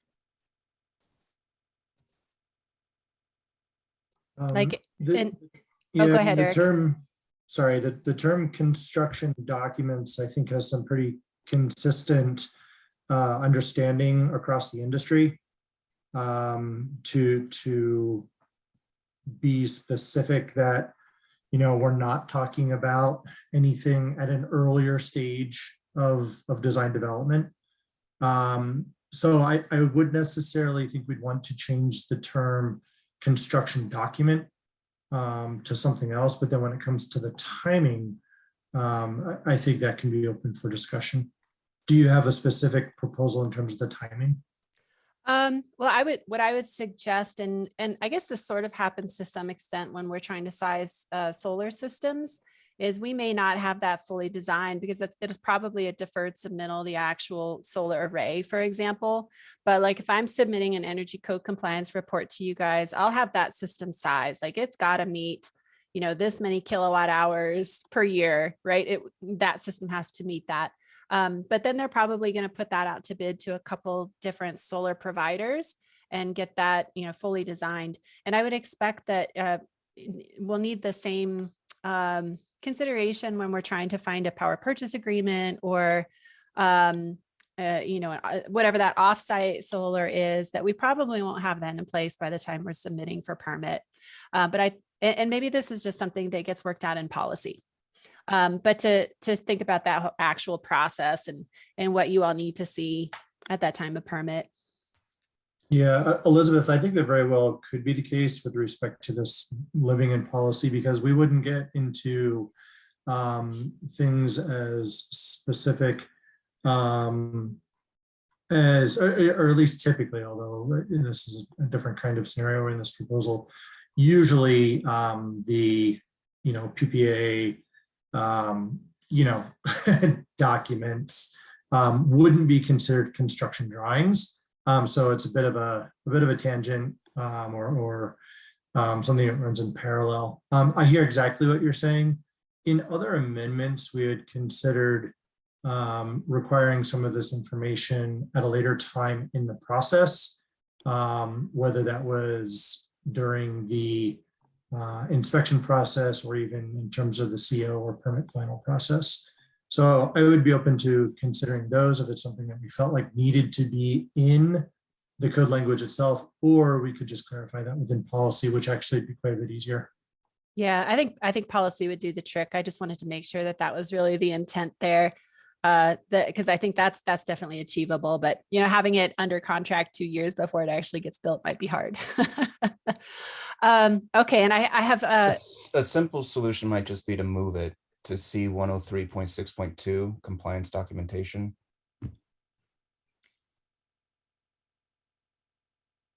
I'd have to look at that. Yeah. But I think you're getting my intent, right? You know, it's just let's figure out what's the best way to document that. That's not going to slow everybody down and everybody's going to be on board. Okay, I have one other one, Courtney, if this is okay. And this has to do with right now, this credit is referring to, you know, we don't want the solar to be meeting C406 or meeting C407. And so this section 405.13, I would ask that we remove any references from this credit to any of the other credits, because we've been saying we're going to have C406 and C407 be tuned to everything else. that is approved. So I would just let this thing stand totally on its own. What is our minimum renewable energy system that we want buildings to have? Whatever it is, that's what it is. And then the C406 section and the C407 sections should then be tuned and react to this one, not the other way around. Right now, there's too many connections. And to that end, I would say the same thing for the Green Buildings Ordinance, and to strike that reference as well, because the Green Buildings Ordinance is going to react to the code, not necessarily the other way around. And the second spot where that is referenced, not the Green Buildings Ordinance, but C407. Sorry, let me search here in my PDF. In it says C405.13.1. And it says where total building performance is used for compliance, the PV capacity required shall be included in the standard reference design. And I would move to strike that in its entirety. We don't put solar in the baseline ever. If we have solar requirements, we have solar requirements, but they're not in the baseline. We would just have the C407 target be tuned to whatever the solar requirement is. Does that make sense? Yeah, so if we need to have a certain percentage of energy offset and we're requiring a certain bit of solar, maybe the final target, whatever we tune that to, is going to end up meaning we need a larger solar array. That's fine. But that we don't want that in the baseline. We're still going to get the same effect. We're just, this sentence is just complicating the calculation metric for people. So it's just not needed. Did that make sense? Are you following me there? And I should say, it's actually a little bit lower, Kevin. It's 405.13.1. So just to recap though, the first thing was you wanted to strike the highlighted section, is that correct? Yes, everything where Okay. it's referring to meeting requirements of other credits, because we've already said those credits are going to be tuned to what's accepted. Sure. And then if we go down into here, Yeah, that one you right want there. to strike the italicized. I want that whole section to go away, or Oh, you want this that whole section to go whole sentence. Yeah, because Okay. C407 is also going to be tuned to this requirement, not the Okay. other way around, All right? right. Like I get the intent, but those other credits are going to do that heavy lifting for this language, right? Sure. Which is what we've been saying. That'll be something for Courtney to ponder over. We got some other hands up now, so okay. We'll give her some time to ponder that over deleting those two areas that you discussed. In the meantime, we will go to the next hand, which is Jamie. And I have one more, Kevin, but I'll go to the back of the line. Thank you. Oh, okay. I'm not seeing any changes in the on-site production from the prior draft. Is that correct, Sean? Right, so it is still requiring on-site, and then to go off-site, it's under this exception. Yeah, so my concern before was that for high-rise buildings in downtown Denver, this ends up becoming a cap.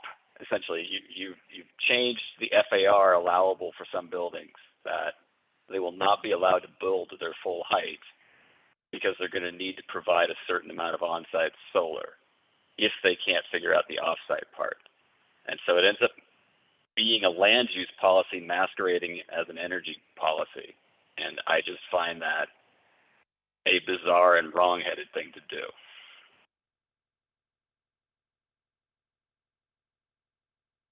So unless there's a quick and easy way of getting the off-site allowable for high-rise multifamily or high-rise office, I just am flat out against this. And then if you say that there's this simple, like we could just sign up for WindSource or some future Excel program, then I just have to wonder why. I have to wonder why, if we already think that Excel's energy is going to be near zero in the near future, why am I signing up for 5 or 10 or 20-year commitments to do this when you're saying the grid is almost clean anyway? So. Okay, definitely stuff for the committee to ponder when they go to vote. Thank you, Jamie. The next person's hand up is Carol. This is just a comment, but I wanted to bring up that if the PV system is required to meet the energy model, then it should be part of the construction documents and not deferred. Otherwise, the design itself doesn't meet the energy code without it. I just wanted to point that out. Okay, thank you. Next hand up is Kevin. Similar section on C103.2, that item 15 might be amended to just say calculations for and requirements for contracts for the purchase of renewable energy, rather than the document, the documentation of those contracts. That'd be a way around or to address Linda's concerns. And then the previous concerns that we noted about low rise, mid rise, and high rise. Thanks. Okay, next hand is Christy. And I was just going to ask, I see that Johnny Rogers is on the call. Johnny, do you want to speak to Jamie's questions? Because I think you came with more information for us. Sure thing, Christy. Hi, everyone. Johnny Rogers, Renewable Energy Specialist in the city, our climate office. So Jamie, in the offsite renewable options, we expect wind source would be allowed through this program and its successor program, which is effectively a rebranding into another version of Renewable Connect. To your point of, the grid is getting cleaner. That is a good thing, but it's really not getting cleaner fast enough for us to hit our science-based targets for decarbonization that would keep us on track with the Paris Climate Accords. So although Excel's grid is projected to reach 80% renewable by 2030, it then takes another 20 years before they project reaching 100% carbon-free power. So it's very important that we make sure that all of the new construction that we're adding to the system is buying into these off-site renewable energy programs or producing power on-site as much as we can where it makes sense. All those things will help to move the needle on our climate targets. And our hope is that we've designed this code in a way that it will be attainable for all building developers to be able to comply.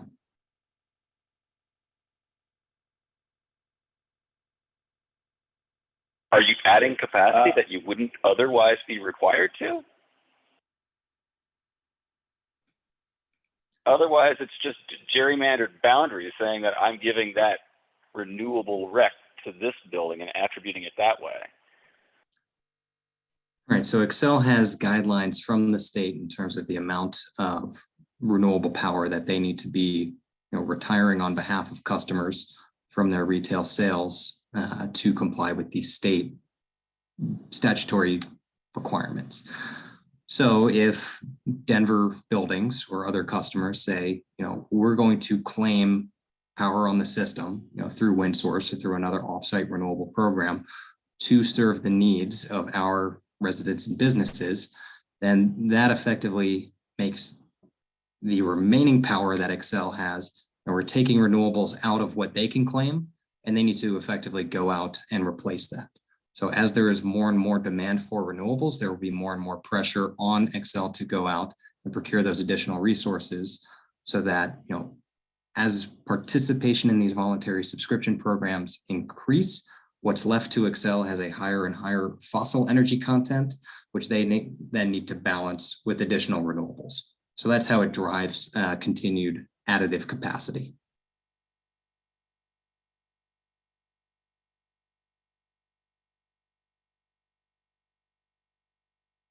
All right.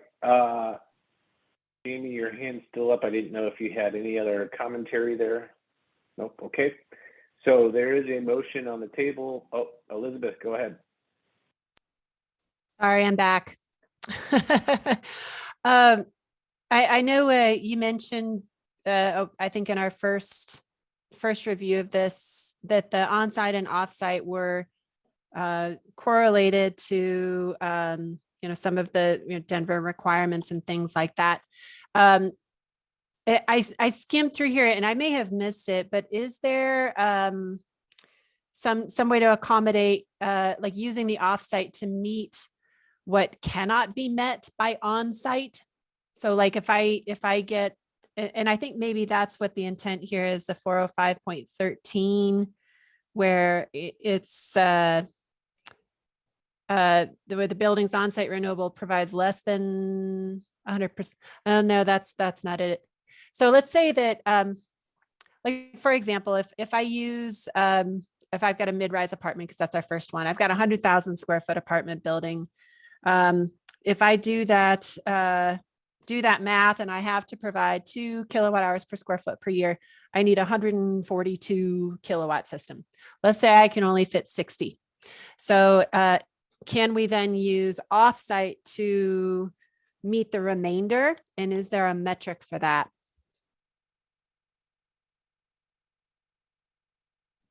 I think that's a question. So right now, it doesn't have a mechanism for a hybrid on-site, off-site approach. So that would need to be written in. I'm not sure how complex that would be, since I'd have to think about it. Like I can't just tell you right now what the language would be to make that work. Sure. But is that something that we could build into this? Because I know people are going to ask. We know it's going to come up, and I think it would be great to try to utilize as much on-site as we can. Otherwise, there's going to be a very large percentage of buildings that will not be able to do the on-site, and I know we'll have the challenge of off-site capacity, and I think that'll help. It certainly can be. It'll just take a little bit of thought to put the language together. Yeah, that would be great if that still meets the intent. I think that'll help people out a lot. Okay. So with all the discussions, there's still a motion on the table. However, just to recap, there is discussion on potentially figuring out how we can do a combination of on-site and off-site, deleting this section, deleting, I'm trying to recap here for everybody, this section, and there was one other one. Where is it? Help me out, Elizabeth.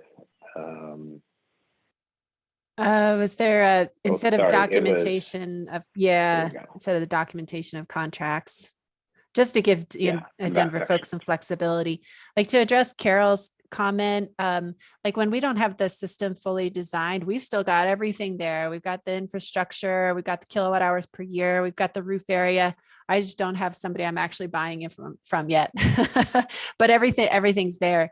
And I think that we can do the same thing then with the offsite solar. We just, again, may not have that full contract in place. And sometimes we will, but since this is new territory, we don't really have an idea of what's out there yet, how long this is going to take. I think just building in a little wiggle room will help us make this successful.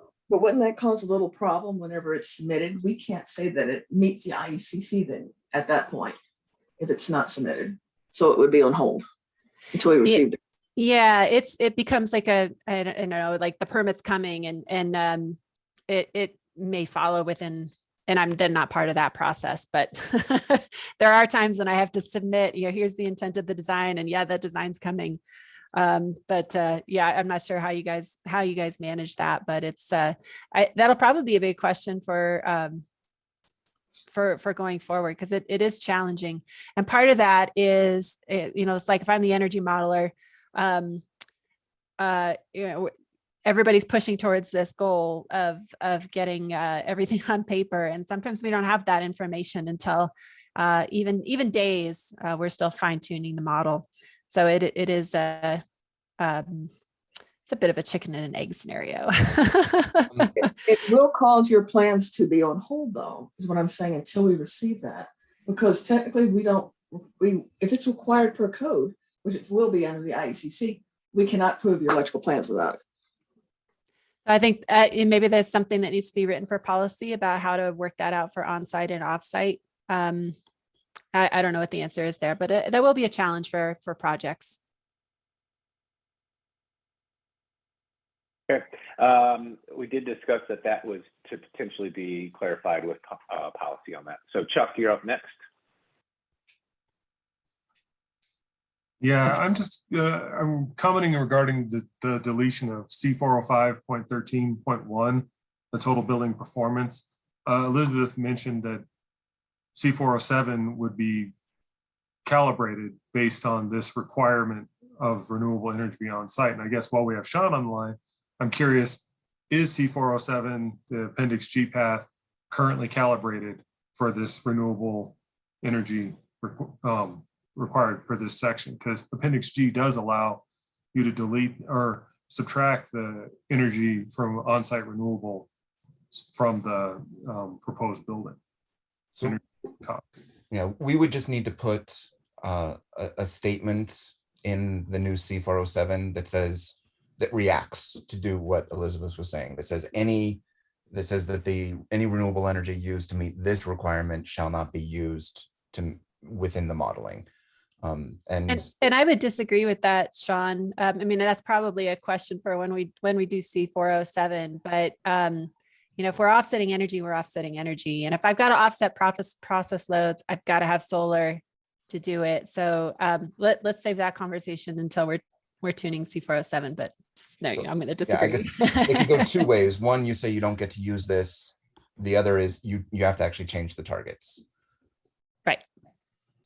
And to the documentation question, acceptance testing has a similar situation where you have documents that aren't generated until right before certificate of occupancy. And we could just use that as the model. So C408.2.5 says that the construction document shall specify that the documents described in this section be provided to the building owner. We could put in something like that, where the contracts gives that, the construction documents mention that the contracts have to be submitted by a certain time. So I think there's a model that would be recognizable to code users that could be used. And then you don't have to worry about working it out in policy and explaining it to people later. So this decision has already been made. Do I understand correctly? Oh, sorry. I was just commenting. So now you guys have already made the decision that the solar PV will not be included in the construction documents. Is that correct? Because I completely disagree with that.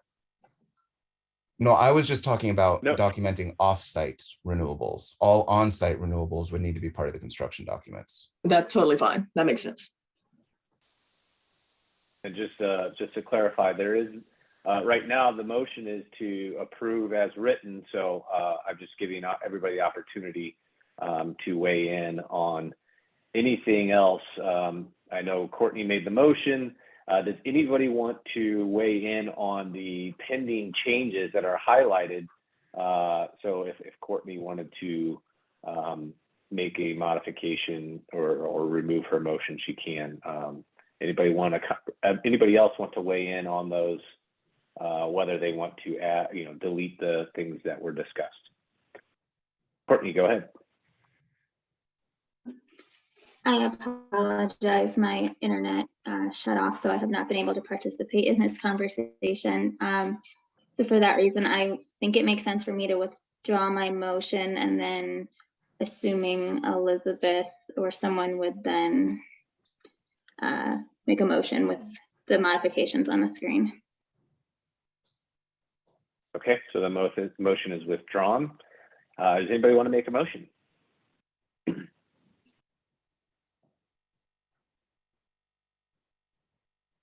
Elizabeth, how did I know? Sorry, it's me again. I'm such a pest.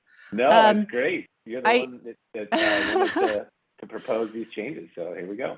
So I also want to just confirm the aggressiveness of these numbers. And I'm looking at on-site specifically. So for I'm going to use the high-rise apartment for an example. It is highly unlikely that we will ever have a high-rise apartment that can fit 2.2 kilowatt hours per square foot per year on site. It's just a big system, and there's not that much roof area.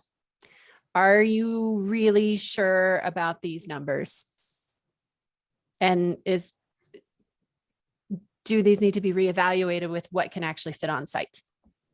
So these numbers are not about roof area, they are about energy use. So there is that little bit of disconnect, and that then becomes a policy decision about whether you want to allow taller buildings to meet a lower standard than shorter buildings. Or if you want to just push your taller buildings into either a off-site solution or a hybrid on-site off-site solution with the suggestion that you've made.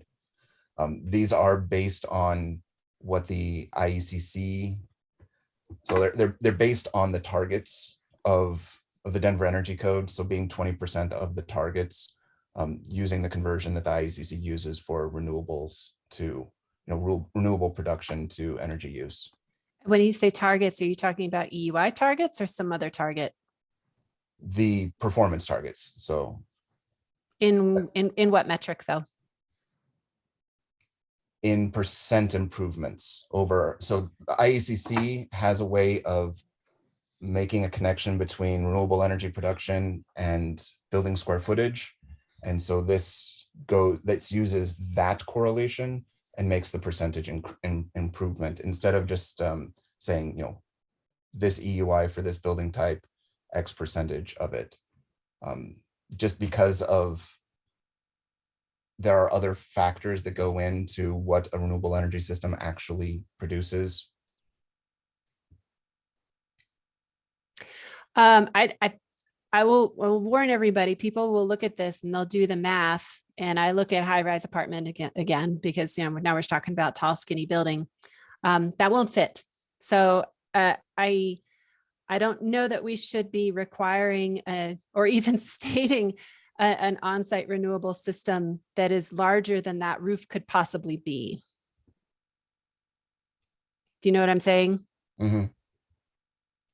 So if we're setting an impossible metric, you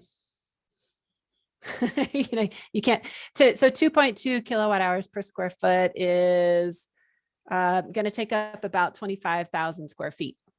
So you don't have 25,000 square feet of roof on an 8-story, 100,000 square foot high rise.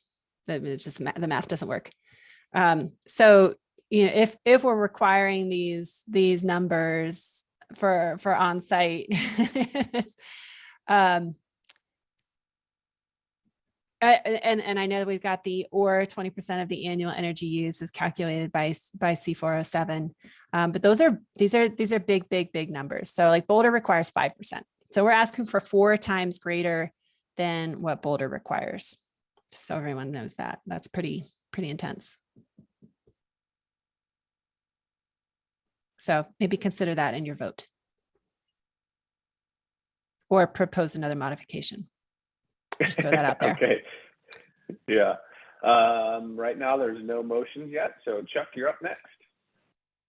And I'm gonna, as Elizabeth was talking about this table, I noticed there was some gaps in occupancy groups, like A occupancies, like restaurants, fitness centers, assembly occupancies, and I occupancies are also, so they would all fall into the all other. And I was curious of why those occupancy groups were not broken out separately in this table. This goes back to the implementation plan, that we don't have kind of those percent performance improvement estimates for all the occupancy types, only the ones that we actually have data for Denver. So these are the occupancy types from the implementation plan that we're able to say, okay, we need X percentage of improvement in this code cycle so that we're able to set the specific targets for those occupancy types. So it really comes down to a data availability limitation. So I guess my follow-up would be, are those occupancies being unfairly penalized or unfairly not being forced to make a more restrictive requirement because there's just not data available? It doesn't, I understand like there's not the data available, but at the same time, it could create, undue hardship on a certain occupancy or give a certain occupancy sort of a free pass based on the lack of data available. It's just, I noticed there were some gaps in the table. So I don't think any will be getting a free pass. Some may find that 1.6 is a little bit high, and some might find that it's a little bit low. You'll notice that it is very close to the medium office number of I'm sorry, I think I said 1.6. So it's very close to the medium office number of 1.5. And we find in general that once you take the weighted average of all the occupancy types of the performance of a code, they generally align fairly closely with the performance of medium office. So that's an indicator that they will probably be close to that. There may be some outliers, it is possible, but they do always have the opportunity to model their actual energy usage and base it on that instead. If they're an odd use case where maybe their energy use is particularly low and this would require a particularly high amount of renewable energy for them. Yeah, I mean, it's just the A occupancy is the one I look at. I mean, restaurants, assembly occupancies, they have high ventilation rates, they have high energy use rates for the occupancy, and they'd be grouped it. I mean, looking at the chart of some of the lower ends being grouped in the all other. A is such a mix because you will see what people traditionally consider true assembly, that even though they have high assembly rates, they also have low schedules. And so their resultant energy use is often low, but sometimes in I, you see uses with higher energy rates, higher energy usage as well. So I think that is where you would see probably some of that variability.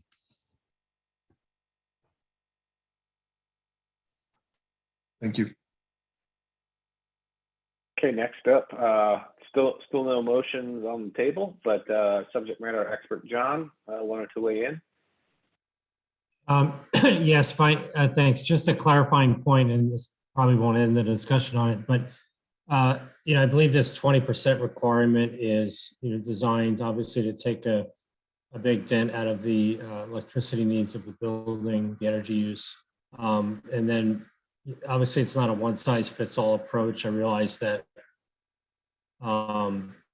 besides the high-rise apartment, a good portion of large hotels and large offices may not have roof space as well, but you do have the C407 option for estimating your building loads through a performance approach. And others can speak to this, but I believe that 20% is designed in a sense to offset some of the gaps in the utility services and meeting the energy goals over time. So I think there's some number of ways to couch this. I realize, like, for some building types it may be very hard to meet, but I don't see a big issue in structuring it this way if there's sufficient options, in my opinion. Thanks. Okay. I do see two more hands up. I do want to say we're getting close on time here, and if someone wants to make a motion, we can. I know both Jonathan and Sean, your hands are up and not necessarily part of the committee there. So if you don't have anything, I think really addressing someone's comments, I'm going to hold off on letting you guys speak just to follow protocol here on that. So sorry about that. Because I think all the concerns have been thrown out on the table. All the questions have been thrown out. So I think the committee has enough. You all have had the opportunity to hear this the first time, ask the questions during the first hearing. When it was introduced, you had over a week or so to bring other comments and suggestions and concerns to the proponent to hash those things out. Some things have been hashed out, obviously. Maybe some of the things that you aren't happy with didn't get hashed out for a reason. Maybe you just didn't bring those up during that time period. But I will ask to see if there is a final call here for anybody to make a motion on this. Can you all live with this? I guess that's the easier thing. Can you live with it? If so, I think there's a motion to approve. If you can't live with it, I think there's a motion to disapprove. So I think, you know, this is a very important one for the city. You know, it is one of their top 5. So keep that in mind.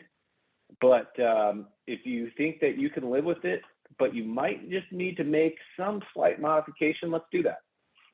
Now let's get that modification out there. But it sounds like for the most part, everybody agrees with this.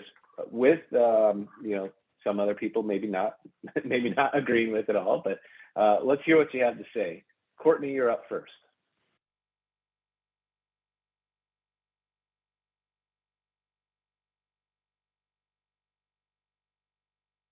Courtney, I don't know if you lost connection again or not, but or maybe you're on mute.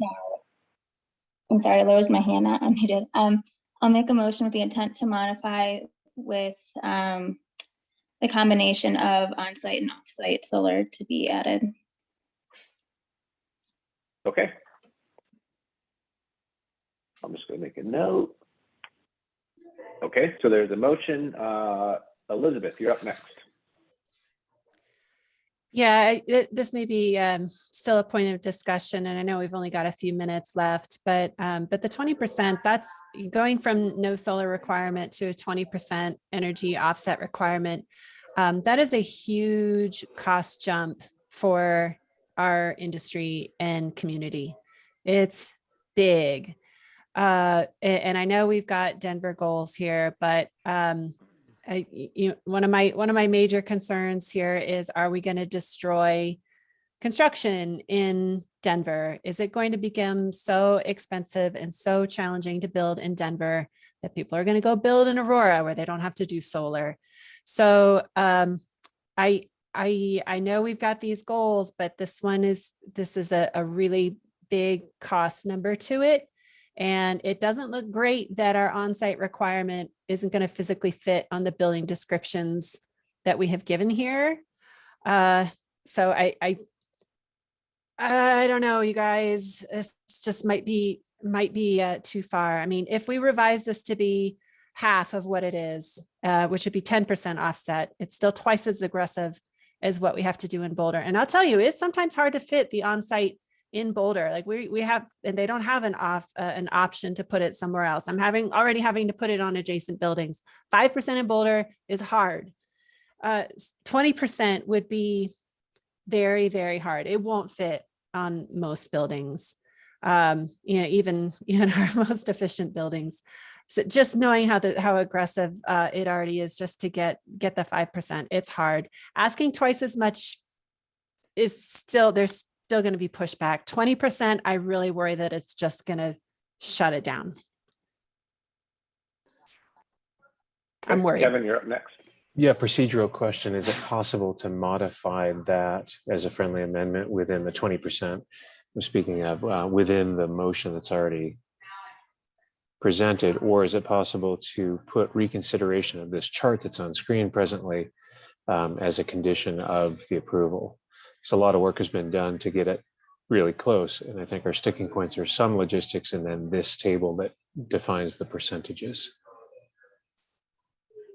Yeah, so I think it's simple. The 20%, if Courtney wanted to make that change to say 10%, which it was kind of maybe a happy medium, that is possible. I think it would be a lot harder for us on the fly to modify those values in the table. It's not to say it can't be done, but I think we'll all be here a little bit longer than we want to.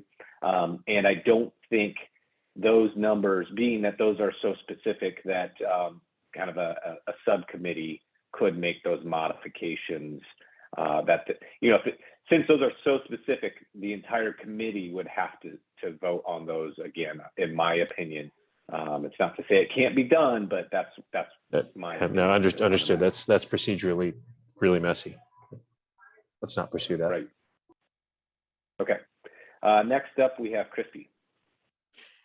I just wanted to offer on this, on what fits on site versus not.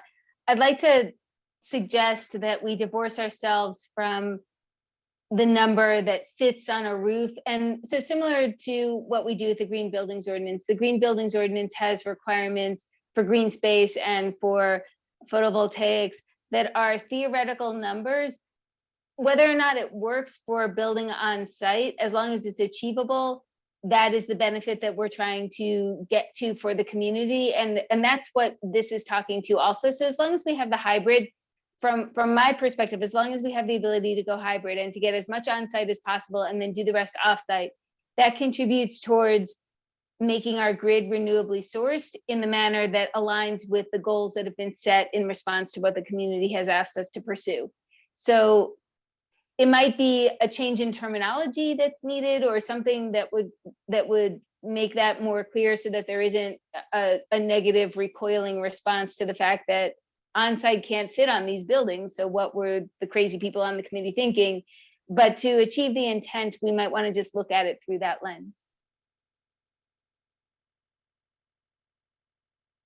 Okay. Next hand up is Mark. Yeah, I want to express me too on the last commenter.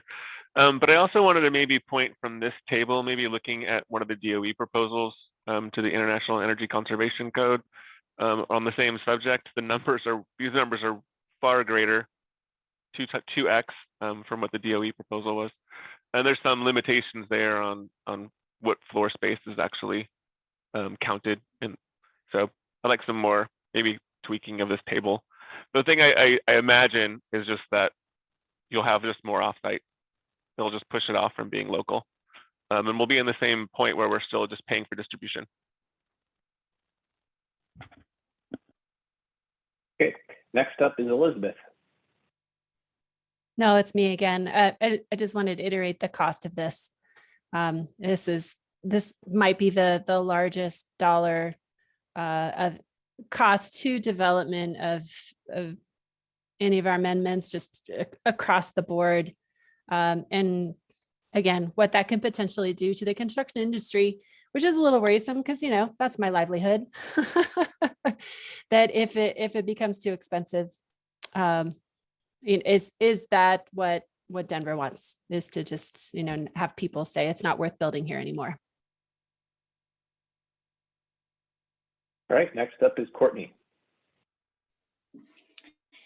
Thanks everyone for your questions. I do believe that a hybrid option can address some of these cost issues. So I would ask Johnny if he can speak to a little bit of, if if a building needs to do a certain percentage offsite, what is that cost? Because I don't think that with the hybrid option that we're talking about, I think that can help solve some of these problems. So I would ask Johnny to chime in, please. Thank you, Courtney. I think, again, the hope is that this does not create a massive cost burden on development in the city, especially having that offsite opportunity. There are programs that may range from the opportunity to save money on an ongoing basis on your utility bills, depending on the program, versus those where you might pay a 1 cent per kilowatt hour premium, but still ends up becoming, less significant of a cost burden than might be anticipated.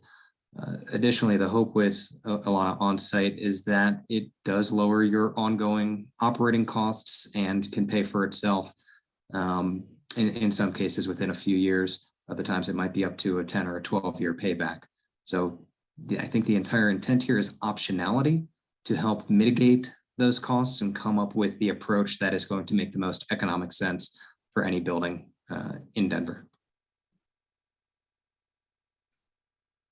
Okay.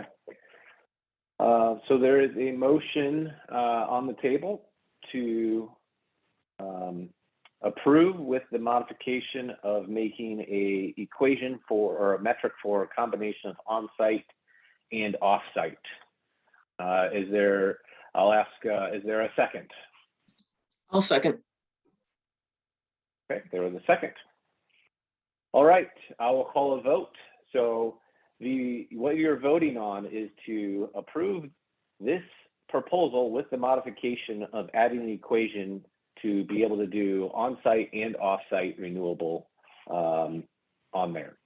Before we do that, I know we dropped some people. So Erica, our note taker, I just want to confirm that if we still have 29 voting members on the line or not. And sorry Kevin, to Kevin, throw while you you're on the spot counting, there. does the vote also include the other modifications, or are we only voting on the single modification? Can you just clarify No, exactly what we're voting for? So this is what we're voting for, is to approve with the modification of adding that equation for on-site and off-site.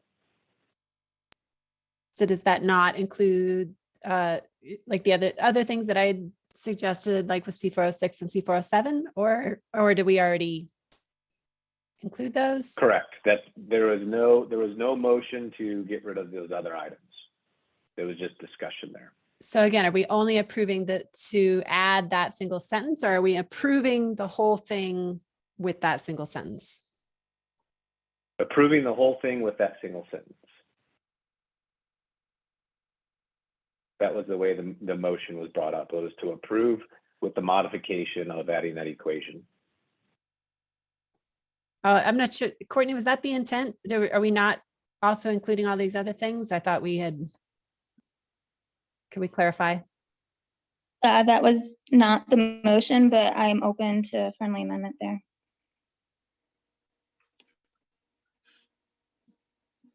Okay, so we're still waiting on a count there, but I see Christie's hand is up. Yeah, I just wanted to take a moment, and I'm sorry if I'm being dense, but Johnny, I wanted to ask you to speak a little bit more about the cost issue, because I feel vague and that makes me nervous. And can you be more specific about how these offsite programs exist and would help to offset the cost consideration that Elizabeth is suggesting we really consider here? Sure thing. So the offsite programs typically have no upfront capital cost associated with them. They're traditionally more focused on the operating expenses of paying your ongoing utility bills. So, in the case of something like wind source, you'll pay a 1 cent per kilowatt hour premium to participate in that program and have those renewable energy credits associated with your electricity consumption. With something like community solar, again, most developers will offer it as you subscribe to buy into that program, and it's billed on a per kilowatt hour basis based on what's generated. Now, those gardens are not regulated in terms of their pricing structure. The bill credit that you receive from Xcel Energy is. So developers can negotiate with the community solar developer either, a guaranteed 10% discount versus the bill credit, which is what several municipalities have on their community solar subscriptions. They might choose to, do a flat rate, 6 cents per kilowatt hour or whatever it might be. There's different pricing structures that can be negotiated to receive that power. On the new offsite virtual net metering program, that would actually likely require some upfront capital because the building owner or whoever the owner of that project is would spend the money to go build the solar somewhere else and then have those credits assigned back to their building, or they work with a financer. So they would make the upfront costs and then pay it back, such as through a power purchase agreement, again, paying for it on their operating bills rather than as a capital expense. So I don't know if that helped to clarify anything other than to say that there are a lot of different ways that offsite renewable programs can be billed and those things can be structured. The ideal scenario is one in which the building owner saves money on their bills compared to what they're currently paying Xcel Energy through the bill credits that they are receiving for participating in the program. So that's helpful in the simplified way of thinking about this. Help me understand what exists that would prevent our code requiring all of these developers to buy offsite solar, and so then the offsite solar providers responding by saying, hooray, we can charge you $1 million. How does that not happen? It depends on the program that you participate in. Namely, something like wind source, there is going to be effectively unlimited capacity available from Xcel that folks can buy into, and they're not just going to be able to jack up the price because there is increased demand for participation. Same thing, the latest offering of Renewable Connect, which we expect to be about 300 megawatts. That price will be fixed, and it's not something that prices can just be increased due to market demand. Some of the other programs, we may see the influences of supply and demand influence pricing, but our expectation is that because of the number of options that we've made available and intend to be inclusive of every voluntary renewable program offered by Excel, that developers will be able to avoid any attempts at, say, price manipulation to take advantage of this new code provision. Thank you. Okay, Erica, I'm coming back to you for number of voting members we currently have on the line. Yep, so I'm counting 25 voting members. Well, looks like Jamie has to, so 24. 24, okay. All right, so there's a motion on the table to approve with the modification of making a equation to allow for both on-site and off-site renewables. All those in favor? Kevin, I'm sorry, I have to stop you. I had made a motion to make other modifications, and I don't think we ever finished that or addressed that. I don't believe there was any other motions. There was a motion on the table when you suggested those modifications. That motion was withdrawn, and then no other motion was made until the recent motion. So unfortunately, there was not a motion. It was just discussion at that time. Okay, I apologize if I wasn't clear. That was with my first statement was approved with intent to modify, and then I went through that discussion about how I would modify that. Yeah, I can Sure. I can amend that. I'm not trying to exclude any of Elizabeth's comments. I want to, this is a committee proposal. I want to make sure this moves forward as a committee. Can we vote Okay. on those two separately? So Is that an option?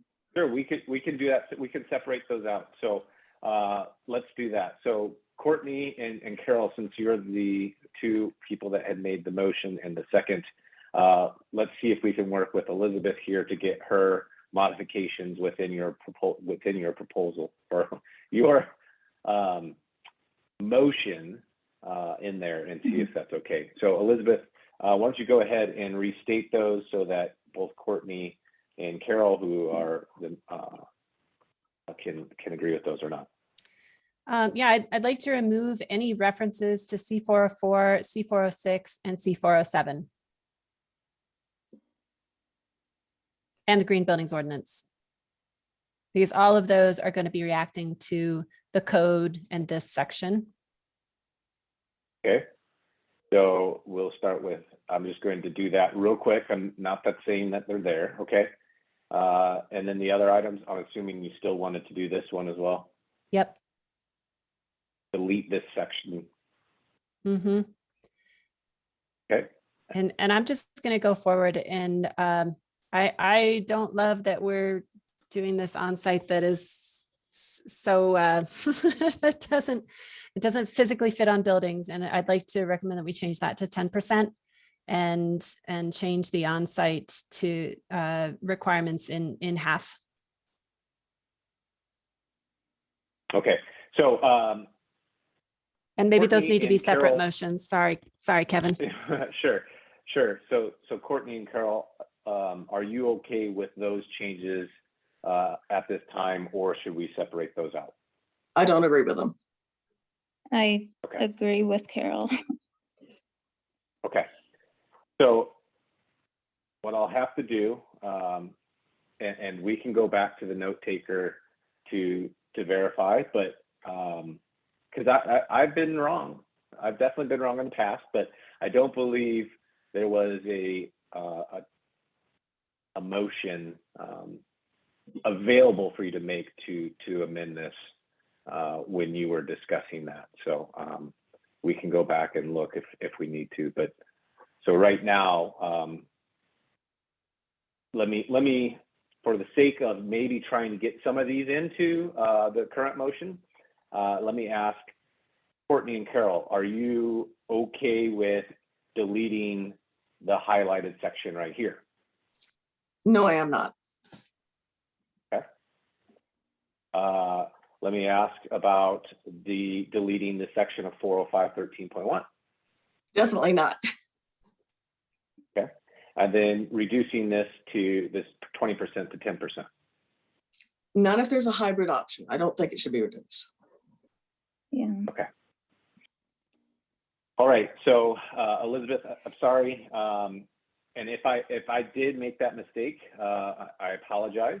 But the motion that I currently believe is on the table here is to approve with the intent to modify to make a metric for a combination of on-site and off-site renewable. All right, so we have 24 voting members, so I'll call a vote now at this time. You are voting to approve with that one modification of allowing a combination of on-site and off-site. All those in favor, please raise your hand.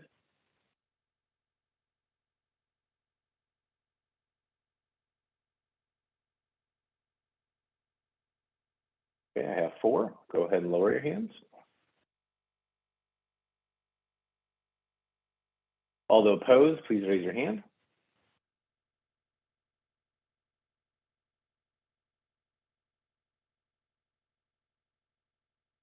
Okay, I have 14. Go ahead and lower your hands.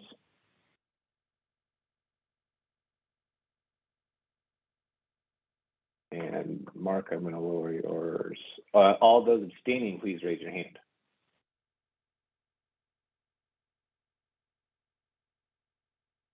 I have 5. Okay, go ahead and lower your hands.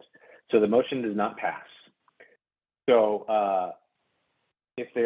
so now that the motion did not pass, we would need a motion to disapprove if we wanted to disapprove this proposal.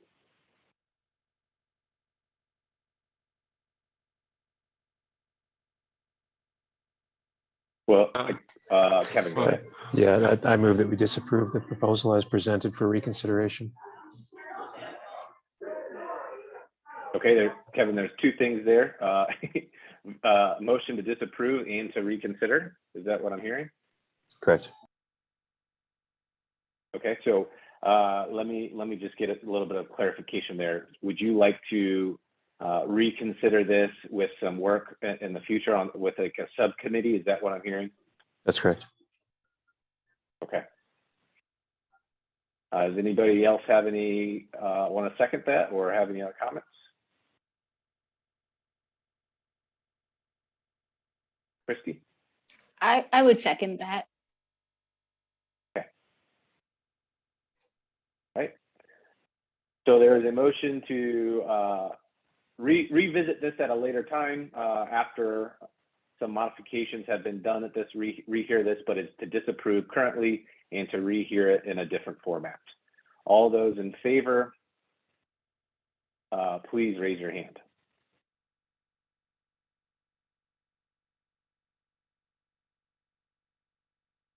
Yes, essentially it is to table, Sean. Okay, we have 16, 17. Go ahead and lower your hands.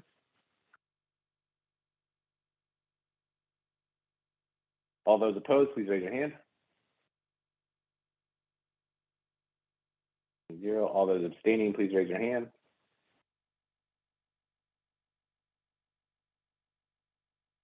5. Okay, lower your hands. All right, so with that being said, a couple of housekeeping things. I know we're already over time with this.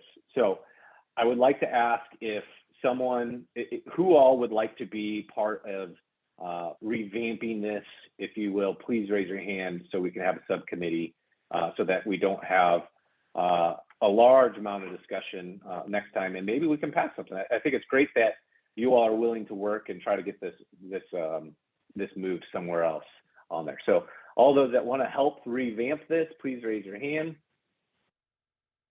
And Erica, if you want to jot these down, as Courtney, Kevin, Christy, Carol, they all want to help revamp this. Okay, thank you. Go ahead and lower your hands. 2 other housekeeping items is that we did want to ask about having some working groups on that first proposal that we heard.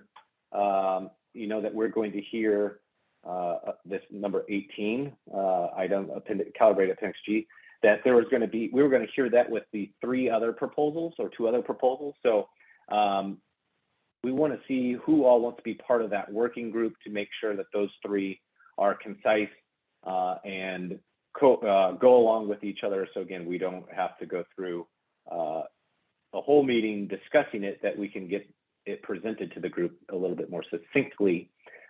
Please raise your hand, and Erica, you can write down these names, that'd be great. So it's a working group to hear those 3 proposals together that had to do with Appendix G. So we have Linda, we have Courtney, anybody else? Elizabeth and Jamie might have needed to leave the meeting, that they will likely want to participate as well. Sure, thank you. We'll put them on the list to reach out to them. Okay, thank you. You can lower your hands. And the last bit of information I want to say to you, all but 5 of you get pinched for not wearing green today. Happy St. Patrick's Day. And we'll see you guys next time. I'll stay on the line for a little bit. Thanks, Kevin. Thank you.